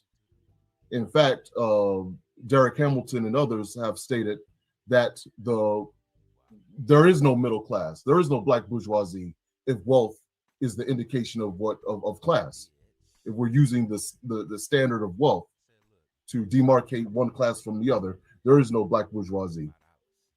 So they base most of what they their status on those symbols, those status symbols that we indicated. So so two interesting books, and we'll cover these more in the next lecture. And Derek Black Hamilton, Bourgeoisie by E. Derek Hamilton, another economist. I think he might be at Emory. I can't remember now. Yeah, you know, it's the same thing when you try and talk about Black boomers. Because of the wealth disparity, what we call the Black middle class really isn't, really doesn't fit neatly into a Marxist model. Franklin Fraser, I'm sure most of us are aware of this. The Original Black Elite, Daniel Murray and the Story of a Forgotten Era by Elizabeth Dowling Taylor. So these books kind of indicate, I think Black Bourgeoisie is probably by far the more important read. I wouldn't necessarily put too much effort. I wouldn't buy Miss Taylor's book or Dr. Taylor's book. I wouldn't buy it. If you can check it out at the library, that'd be better to do. But buying it, I don't think so. I think she establishes the Black elite as something that Black people should be proud of. She established, now I've seen her. Oh, by the way, there is a Black upper class. Bourgeoisie aren't necessarily the capitalists. But anyway, it doesn't really matter. Trying to put the black demographic neatly into a Marxist model, I personally don't think you can do it easily. I've seen the lecture. I've not read the book, but I've seen about 4 lectures about her, with her speaking about this book. And I wasn't able to get the book in time. And I don't know if she's black and very light skinned or if she's a white woman, but she seems to indicate. I don't know if she expresses a different sentiment in the book, but she expressed in her lectures that the black elite should be something that we as black people should be proud of. Our ability to mimic the styles, the motif, if you will, the styles of dress, the air of comportment and respectability, mimicking that in white people. And we have our own black bourgeoisie, we have our own black elite who are able to separate themselves from the masses, just like white folks, the white elite separate themselves from the white masses. And she sees that as a point of pride, that we have the same kind of mirroring or parallelism when it comes to the elites and how they treat black folks, and their elites and how they treat black folks. But I digress. So the black bourgeoisie and the civil rights movement. So I'm not going to read this. I'm just going to summarize. I think we need to understand that there's a narrative, because our black bourgeoisie really controls the historical narrative through their whatever entree or Whoa. So the black bourgeoisie, I don't know if I agree with that. Access they have to mainstream media, or what we would call black media, or what is passes for black media. They established the narrative, the historical narrative, that the black bourgeoisie are the main people who are pushing for the civil rights movement. And they talk about members of that bourgeoisie, if you will, like Dr. King and many of the ministers and others. But I argue that that is not the case, that the civil rights movement is pushed forward by the working class, the masses of the people. And the working class and the working poor were the main ones who put their lives on the line, what little economic standing that they had, their jobs, their homes, all of that was put on the line. They had more to lose, but they put it all on the line to ensure that there would be, at least some minor concessions for the masses of black people. So we'll move on to the next slide. So, and this is where I get to the evidence. Okay, I'm sorry. I'm sorry to say this, but if I recall, if Martin Luther King was considered part of the black bourgeoisie, did he not put his life on the line? I would think he did. And that you don't note that is kind of problematic. Professor of Black labor and civil rights history, Dr. Michael Honey, offers the following, and this is from the book All Labor Has Dignity. He writes, similarly, in Montgomery in 1956, for 381 days, black female domestic workers, janitors, and others had refused to ride the buses. These working class foot soldiers, especially women, walked or hitched rides to their jobs in order to bring segregation on the buses to an end. King is well known for helping to build campaigns for for civil and voting rights, populated by students, preachers, and the middle class. But these key struggles, he also demonstrated the powerful affinity he felt for the poor and working people who propelled these movements. And that's from the introduction to the book, All Labor Has Dignity. So what is Michael Honey saying? He's saying that, yes, there were, you know, the black middle class was involved, of course. No one can deny that. But the masses of the people who pushed these movements forward were the working class. And we cannot forget that. And we cannot allow the narrative to go forward that, you know, we owe our, you know, college graduates, or we owe our black bourgeoisie, you know, the permanence or the primacy in the civil rights movement, if you will. Next slide. So Martin Luther King Jr. and the black bourgeoisie. Dr. King frequently criticized the black middle class and found among them some of his most fierce critics, especially when King and the SCLC began to organize the Poor People's Campaign. Additionally, many in the black bourgeoisie, like journalist Carl Rowan, went out of their way to distance themselves from Dr. King over his opposition to the Vietnam War. People like Thurgood Marshall frequently condemned the SCLC's willingness to go to jail, and Adam Clayton Powell dismissed King as irrelevant and made a habit of insulting and humiliating King at public gatherings. So the points I'm making about Thurgood Marshall, who, and this comes from the book Death of a King, the real story of Martin Luther King Jr.'s final year by Tavis Smiley. If I recall correctly, I think Thurgood Marshall said of Dr. King that he wasn't shit as a leader. Okay. And he constantly, you know, criticized and expressed his frustration with the SCLC's willingness to go to jail and then going to the NAACP, which was Thurgood Marshall's organization, he was a part of, to get bailed out.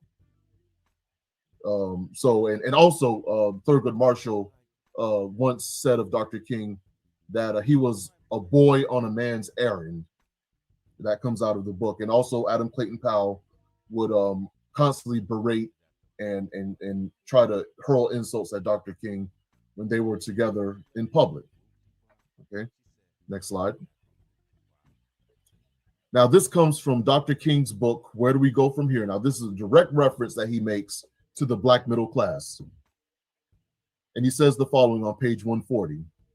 But many middle-class Negroes have forgotten their roots and are more concerned about conspicuous consumption than about the cause of justice. Instead, they seek to sit in some serene and passionless realm of isolation.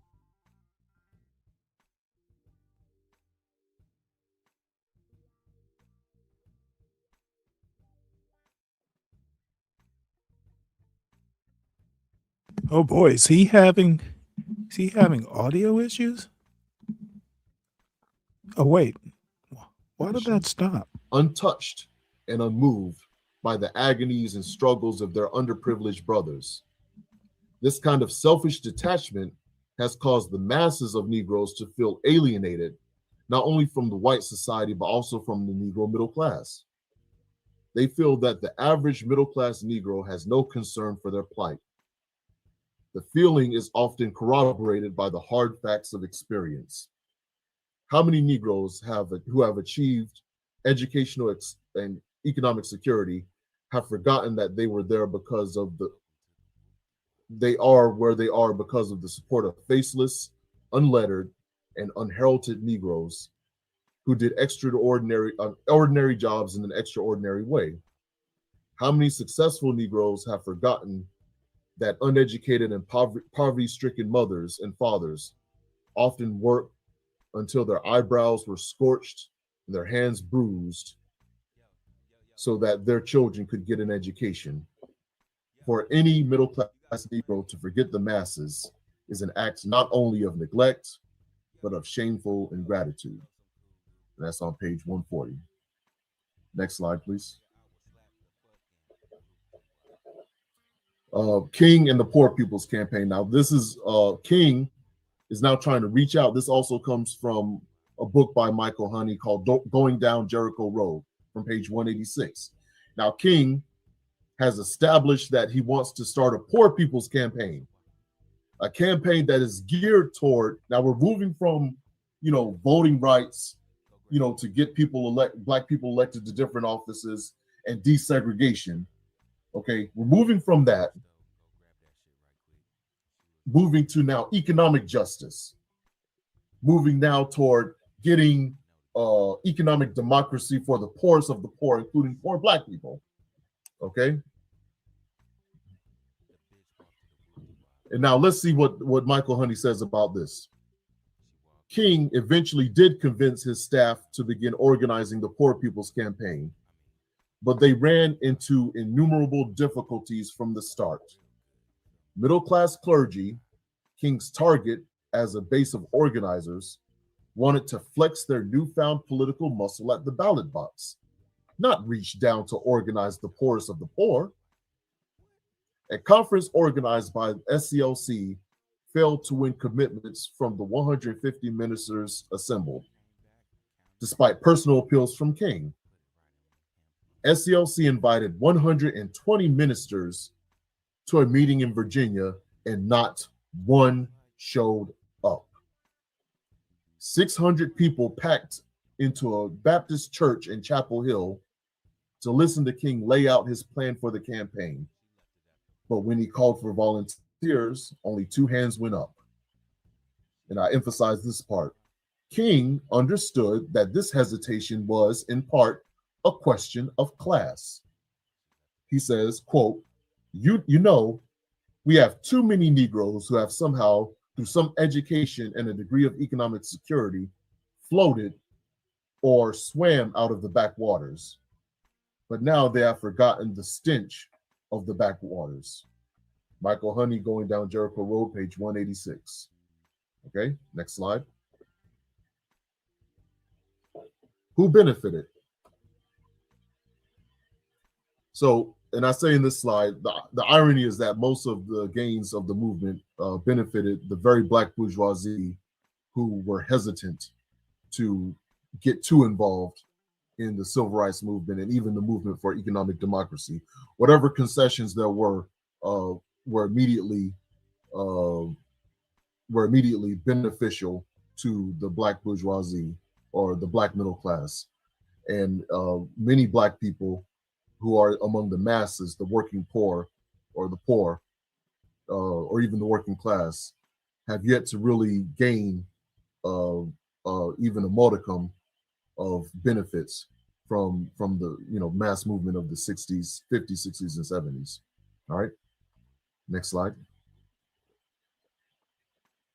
Okay, now this is Malcolm X, and if you will, please excuse the reference to the Honorable Elijah Muhammad, but I have this quote in here because even Malcolm,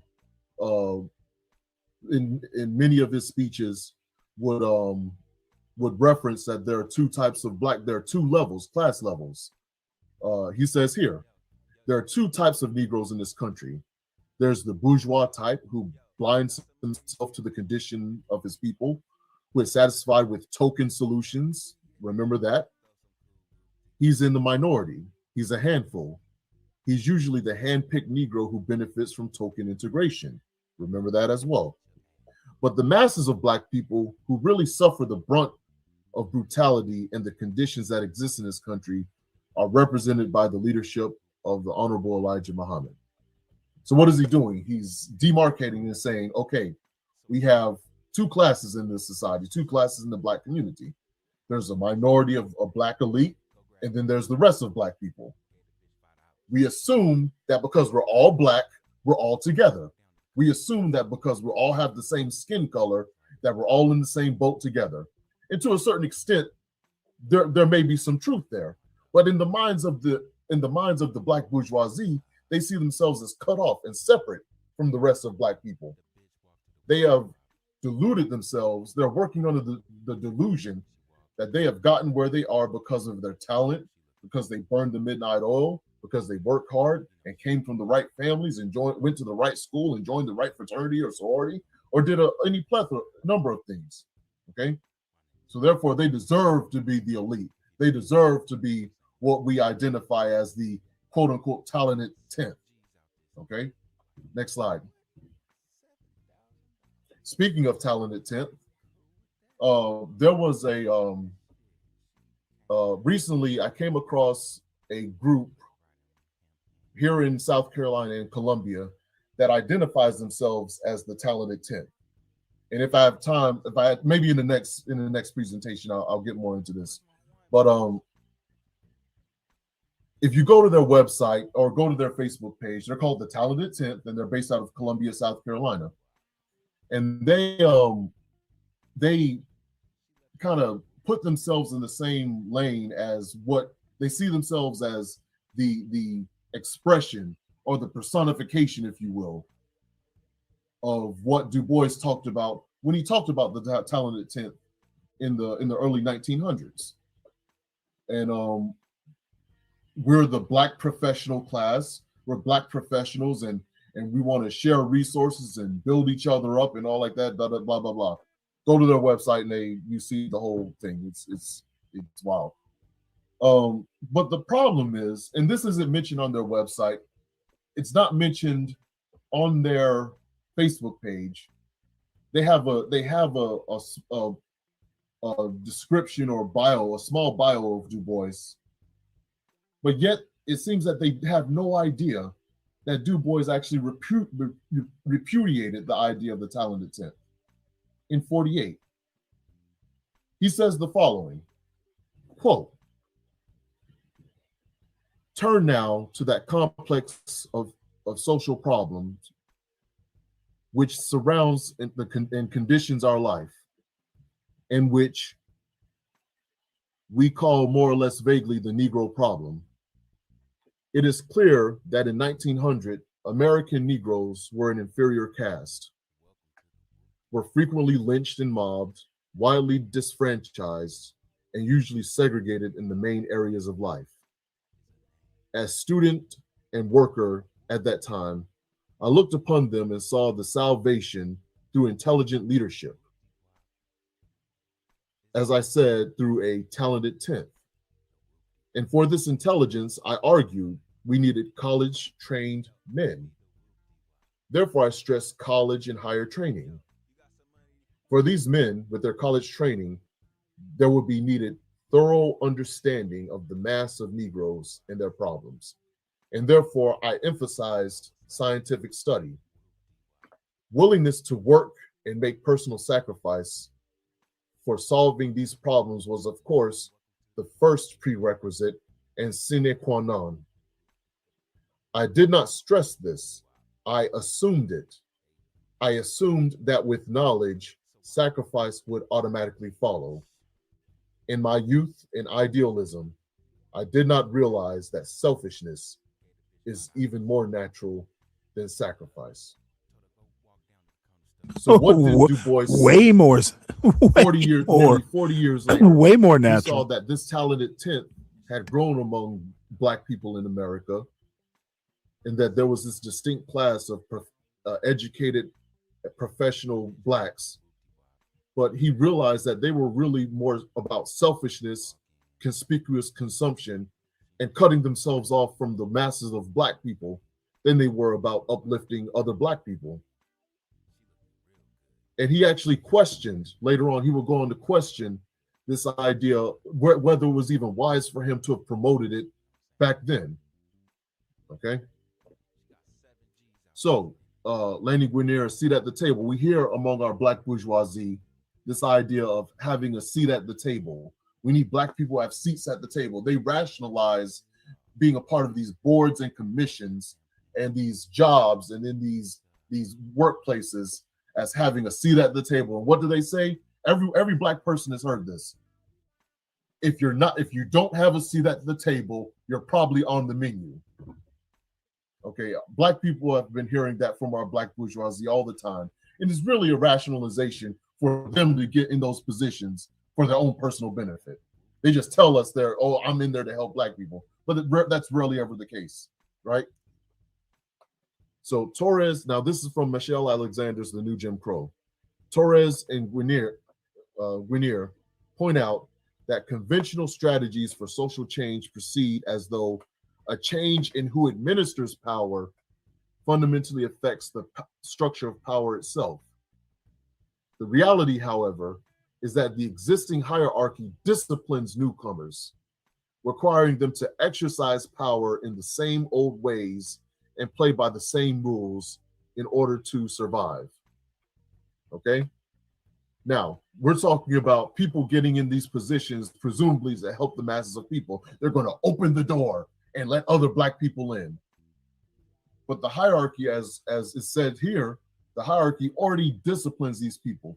By the time you get to that table, you've already been thoroughly vetted and thoroughly politically and culturally neutered, so much so that you're not good to anybody but yourself at that point.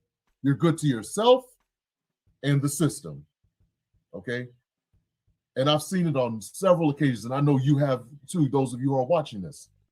Seen on several occasions, these Black people who sit on these boards and commissions, who sit at these tables in these boardrooms and completely keep their mouth shut as some of the most horrible things are going on and being discussed at that table, in that boardroom, at that commission meeting, okay? And they think just by being there that that's supposed to be a victory for Black people, okay?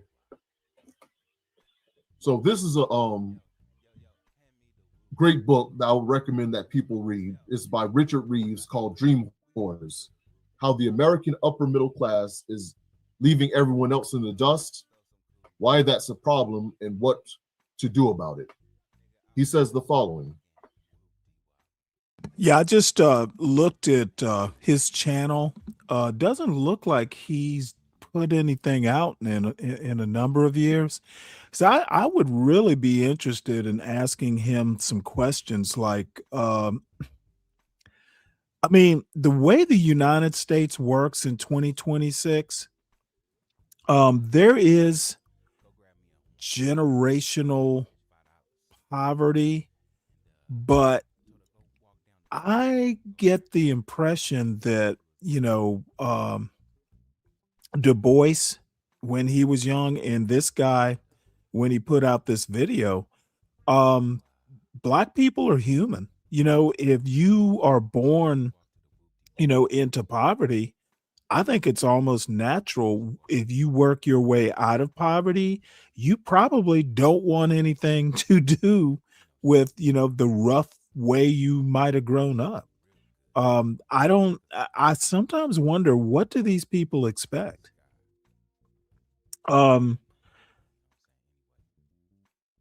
What I do see a lot of is a lot of people who, every now and again, I'll watch something like, I don't know, Pop the Balloon, or, some game type show. And I'm not going to say this is necessarily, I'm not going to judge, the whole Black demographic by, what I see on a game show, but I see a lot of people in their 30s and 40s. You ask them, what do you do for a living? And half the time they'll say, hey, I make beats. There was a Pop the Balloon Detroit, I think it was, or Pop the Balloon, maybe it was St. Louis. And again, I'm not gonna make a blanket judgment, but I am going to say that at least on these YouTube streets, I run into a lot of people who could be doing better. And I'm not going back to save, I'm not going back to save someone who can do better. I think it is a two-way street. And if you want a lot of Black elites to start going back, from whence they came, well, maybe they need to feel that the people from whence they came are doing their best to get out. I'm sorry, if you're 30 or 40 years old and you got 3 baby mamas, and, when asked what you do is, I make beats. That's not very motivating for some elite to come back and give you a hand up. That's just my feelings on it. And Natasha, are you saying you've never heard of the talented 10th? Is that the saying you're talking about? Not all upper middle class advantage results from an open contest. We also engage in some opportunity hoarding, assessing valuable, finite opportunities by unfair means. This amounts to rigging the market in our favor. He saw about the upper middle class in our favor. When we hoard opportunities, we help our own children, but hurt others by reducing their chances of securing those opportunities. Every college place or internship that goes to one of our kids because of a legacy bias or personal connection is leaving one less available to others. We may prefer not to dwell on the unfairness here, but that's simply a moral failing on our part. Too many upper middle class Americans still insist that their success or the success of their children stems entirely from brilliance and tenacity. So what is Richard Reeves saying? He's saying that the upper middle class is just as much of a problem, and he discusses it further in the book, that the upper middle class is just as much of a problem as the 1%. We keep on saying the 1% versus the 99%.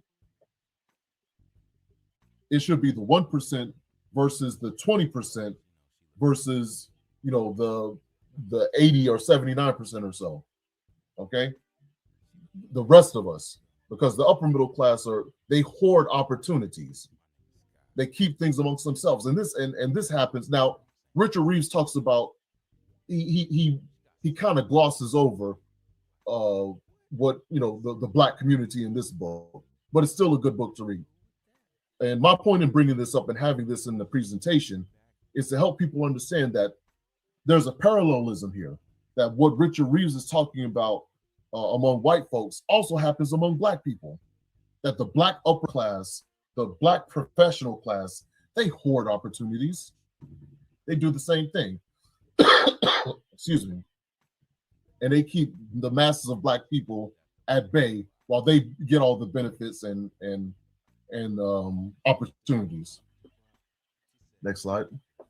Now this, for me, is probably some of the most devastating data on this point. So yeah, he's gonna lose me with this on code stuff. As soon as I see a code, I'm out. These graphs come from the Federal Reserve, and I have the source at the bottom. You go back to it and look for this yourself. I titled this slide On Code. So what you're seeing here is the wealth concentration within Black communities, within not only Black communities, but the different ethnic groups. So you have there with the green, you have each Latino wealth, Latino community. Blue, you have the white community. Purple, you have other. And red, you have Black. I'm gonna give you a second. What do you notice here? Our viewing audience, what do you notice with each slide, or with each graph? You notice in each graph, with each ethnic group that's represented here, and those represented among others, that the majority of the wealth, within each group, is held or controlled by a small elite group within the ethnic group, and the rest of that ethnic group are pretty much wealthless. So where's the code that we're talking about? When one of our Black nationalists or cultural nationalists come to us and tell us that we need to be like white folks, or we need to be like the Asians, or we need to be like the Latinos, the assumption, the implication being that unlike Black people, these other groups have some type of economic solidarity, and they insist on the presence of an economic solidarity among these other groups and that Black people need to mimic that economic solidarity within our own group. But these data indicate something different, doesn't it? It indicates that there are class distinctions within all ethnic groups, and that among these ethnic groups, there's a small amount of people in the group who have the overwhelming majority of the wealth, while everyone else in the group doesn't have the wealth. They're wealthless, they're poor. Okay? So looking at the red among Black people, I want you to look at this. This is very, very important to look at. Because the people over on the right of the graph, those are the people that are telling us that if you work hard enough and you pull yourself up and you go to the right school and burn the midnight oil and you get the right role model and go to the right school and you pay attention and work hard, you too will benefit and you too will have wealth. The people with all the wealth are telling us what we need to do as the masses of Black people, while they go and enjoy what. Now, keep in mind, I want to be very clear about this, that Black wealth is not a lot of wealth. It's very minimal wealth, okay?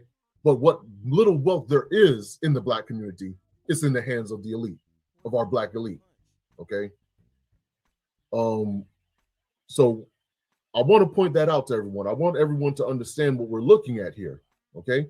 And even more importantly, I want everyone to understand that these people are coming to us and telling us, well, we need to pool our resources.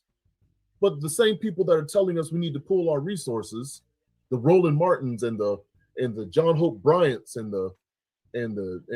these other folks, they're the ones with all the damn resources. And we don't see them pulling a damn thing with us, do we? They're holding all the resources. They have all the wealth. Where are they pulling their wealth with us? The hell is he talking about? Those of us here at the left side of the graph, what wealth do we have to pull? What resources do we have to damn pull? And the people that come to our neighborhoods and lecture us and wag their finger at us are the ones with all the damn wealth. And they ain't giving us a damn thing. Okay. Oh boy. So much to unpack. Let's see. That can be true while also recognizing that some cultural groups distribute wealth by keeping their dollars in their communities. I disagree with that. The way the U.S. economy works, if you go to Walmart, your money's no longer in your community. It's almost impossible to keep dollars within a community for very long. It just doesn't work that way. Minority, new immigrant communities, that is probably so, but established communities, people who have been here, I call, Blacks who have deep roots in American culture or in American history, legacy Blacks. I don't know. I think that's a real debatable point. And then the other thing this guy does not seem to, he doesn't point out, is that while these bar charts look similar in the wealth distribution in a community, he neglects to point out that the wealth gap between Blacks, the Black demographic, and the quote white demographic is 10 times. Okay, whites have 10 times more wealth than Blacks do. So while the income distribution, or I think that's let's see, is that income or wealth? Yeah, okay. While the wealth distribution may be similar, when you compare one community to another, that's where the differences are. That's where it all comes out in the wash. The other thing is that wealth is not income. So, income disparities may not be that big, though I think they are. They're significant. But wealth and income are two different things. This guy makes no sense, or very little sense. If he's expecting, someone like myself who didn't grow up in the hood, sorry. I have, maybe I should be a little bit more altruistic, but I'm not. And, I think that America is unique in that you can work your way out of poverty. It's unfair that you may have to work a little harder if you grow up disadvantaged, but that is not something that not some, it's kind of the way life works. And the other thing, if he thinks that, your average quote black middle class person thinks about the masses, I think he's probably wrong. Or I'm wrong. Who knows? I don't think about the masses. Okay, next slide.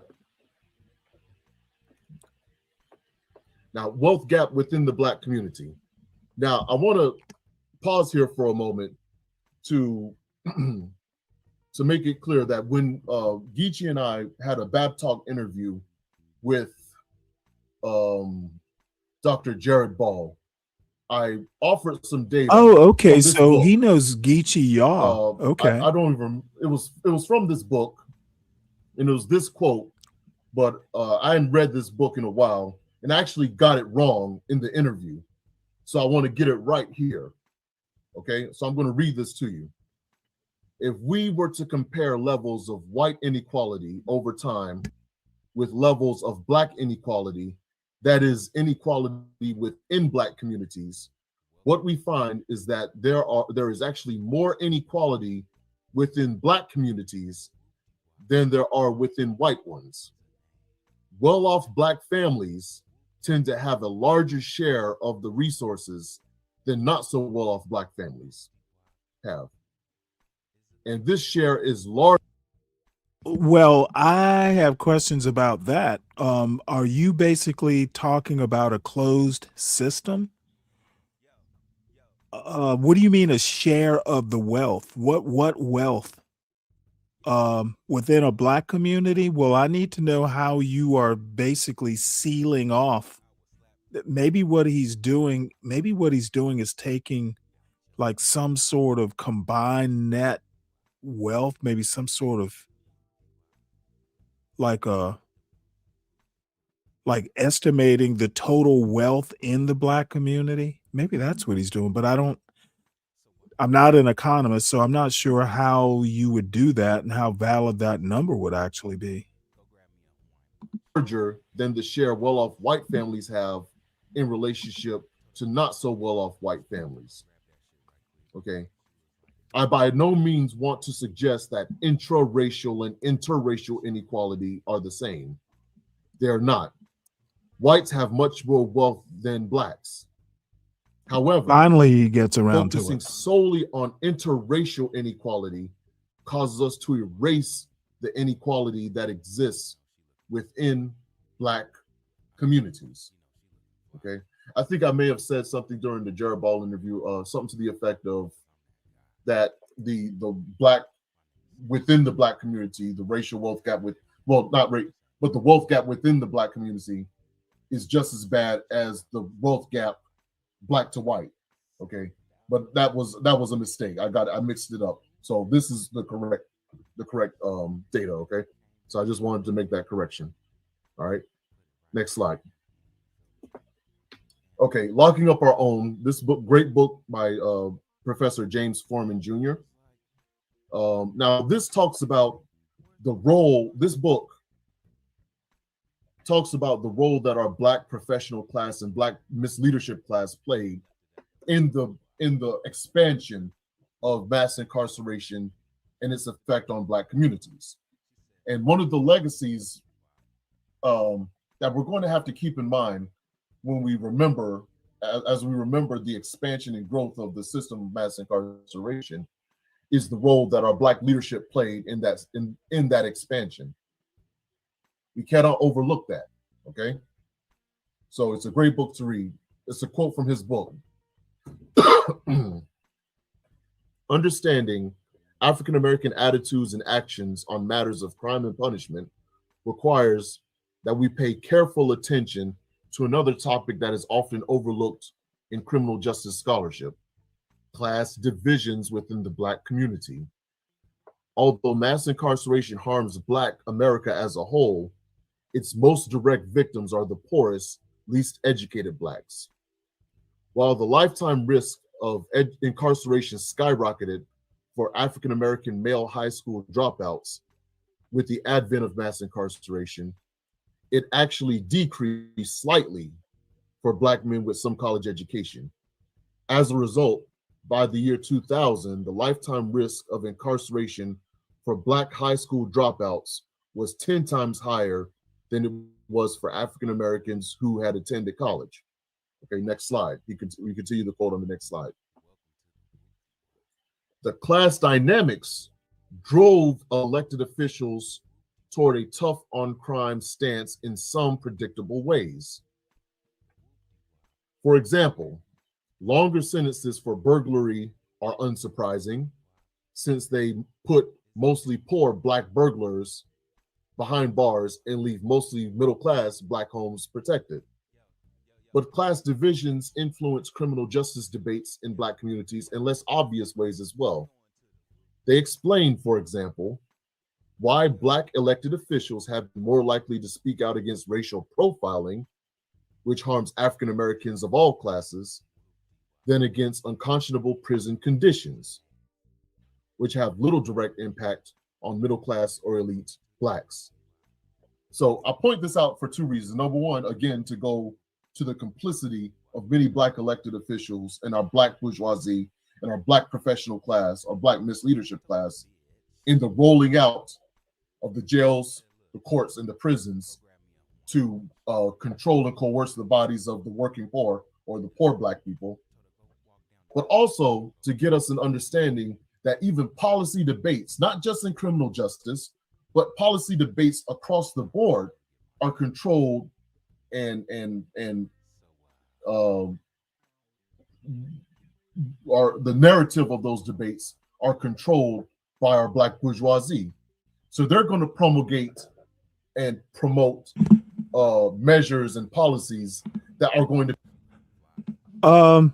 Natasha, actually, the only one that and I'm not kidding when I say this, the only one I would kind of consider would be SKC. I don't know if you know him. He doesn't really do YouTube much anymore. And he comes by every now and again. I've seen him around a lot less after the new year, but he's got a newborn. It's kind of where I started out on YouTube. I don't run into a lot. There are one or two, well, at least one like psychologist, professional psychologist actually. But he's kind of manosphere or kind of red pill, and I don't deal with any of that. I was on Man of Tomorrow's channel last night talking politics. So yeah, he would be an intellectual. I was up there with him and Nagone and Big J. He's into politics and history. So yeah, I would say those two I've collaborated with, or at least been up on their panels. SKC's a conservative. He's MAGA, but he's one of the few MAGA people that I actually enjoy talking to because he's pretty well read. And though I often don't agree with his conclusions, at least I tend to be able to understand. I call them intellectual breadcrumbs. I know why he thinks that, but I guess sometimes we have read the same things, but we come to different conclusions. Our politics are just different. But to be honest, I'm kind of I don't often have a lot of patience with black radicals slash Marxists because I think their arguments are just I don't know.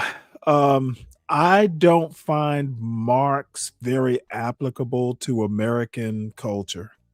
I just think Marx is a little anachronistic. Of course, I don't know Marx that well, and I probably should. I probably maybe this summer I'll make it a project to read a lot more. I've read the Communist Manifesto, but I've actually never read Das Kapital. So probably need to do the Das Kapital. Maybe I'll get time this summer because right now I'm trying to tackle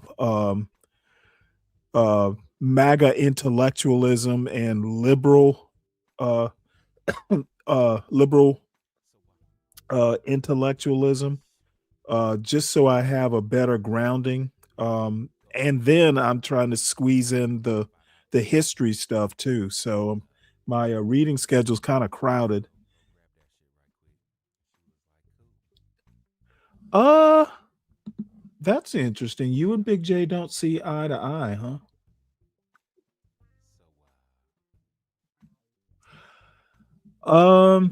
Yeah, I should probably do it a little bit more than I do, but I'm gonna be honest. I'm a homebody in real life.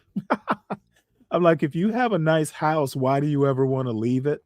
And I'm kind of the same way with my channel. I'm like, I have a nice cozy channel. Why do I ever want to leave it? So I probably should get out more, both digitally and in real life. Of course, once it warms up, I will get out and walk to the local fishing hole, collab with JP. Where would I collab with JP? Didn't he lose his channel? I plus JP. Last time I saw JP, he actually called into T's show from his job, which I got on panel and started roasting him. I'm like, isn't your lunch hour up? Your boss is going to be wondering why you're on the phone.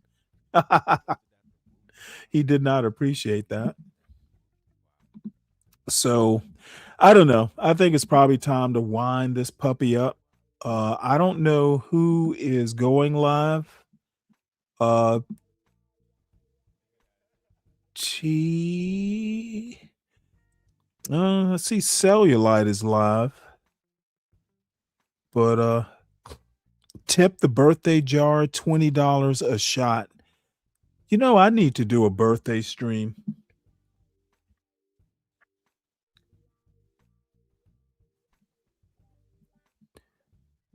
Let's see here. Moorish scent.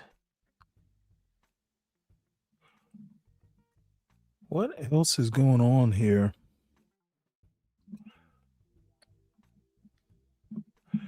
Yeah, I think oh, by the way, while I've got people here, I know I've heard the name PewDiePie, but I can't place it. Isn't he a gamer or something? So the State of the Union is 9 p.m. tomorrow. Who knows how long Trump is going to go on, though? So I'm inclined to actually just watch it the next day in replay because I also want to hear the Democratic response. And, if he goes on for 4 hours, that'll put it like way past that'll put it to 1 o'clock or something like that. And then the Democratic response after that. I'm not doing all that just to listen to Trump. Okay, well, one of these days I'll be monetized. I can wait. That's interesting. Canadians don't have Cash App, huh?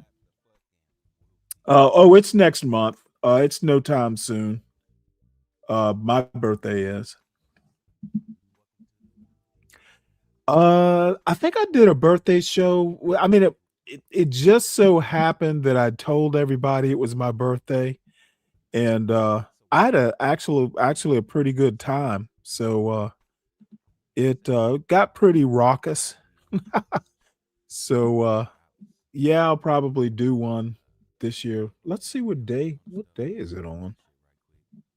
I am curious about that. Oops.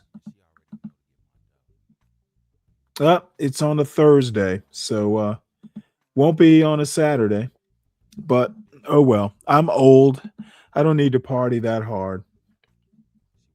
All right, folks. So I'm going to wrap it up. Everybody, please make sure you hit the like button on the way out. And if you catch this in the replay, please make sure that you hit the like button.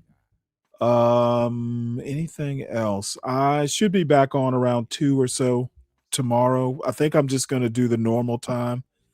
Maybe I'll get a wild hair and just, do a show all the way up to the State of the Union, but I doubt it. So I will see everyone tomorrow. And you all, oh, by the way, it's supposed to get down to 19 degrees tonight. So I am not looking forward to that. And then the temperatures bounce back up. I thought we were turning the corner towards spring, but apparently winter needs to make one last appearance. So one more cold night and then it warms up a bit. So let's see. I have my well, you know what? I was going to change the outro, but I guess I'll keep it like this one last time, one last day. I like to switch out the intro and outro music because I get bored. So and I don't know that we're going to take this up tomorrow. I think I've got the black middle class out of my soul. So see y'all tomorrow. Yeah. With all that we have given them, we should own perhaps at least one half of this asset. The revenues generated because of it. And it's not it, just take out the Obama race part. Why the fuck is the president of the United States hosting cartoons? Stanley walked tall with a paperback brain. Well, I don't know what it was, but the thing is that if you ever go and you kind of read these people's biographies, fearing his shoes, library brave. The MagaBlacks, you get a bunch of MagaBlacks. That's what you get out of it, President. You get MagaBlacks who will put. They will. Old man with a head shaped like a shroom. And then the other thing we've forgotten is brevity. That's the main lesson I learned today.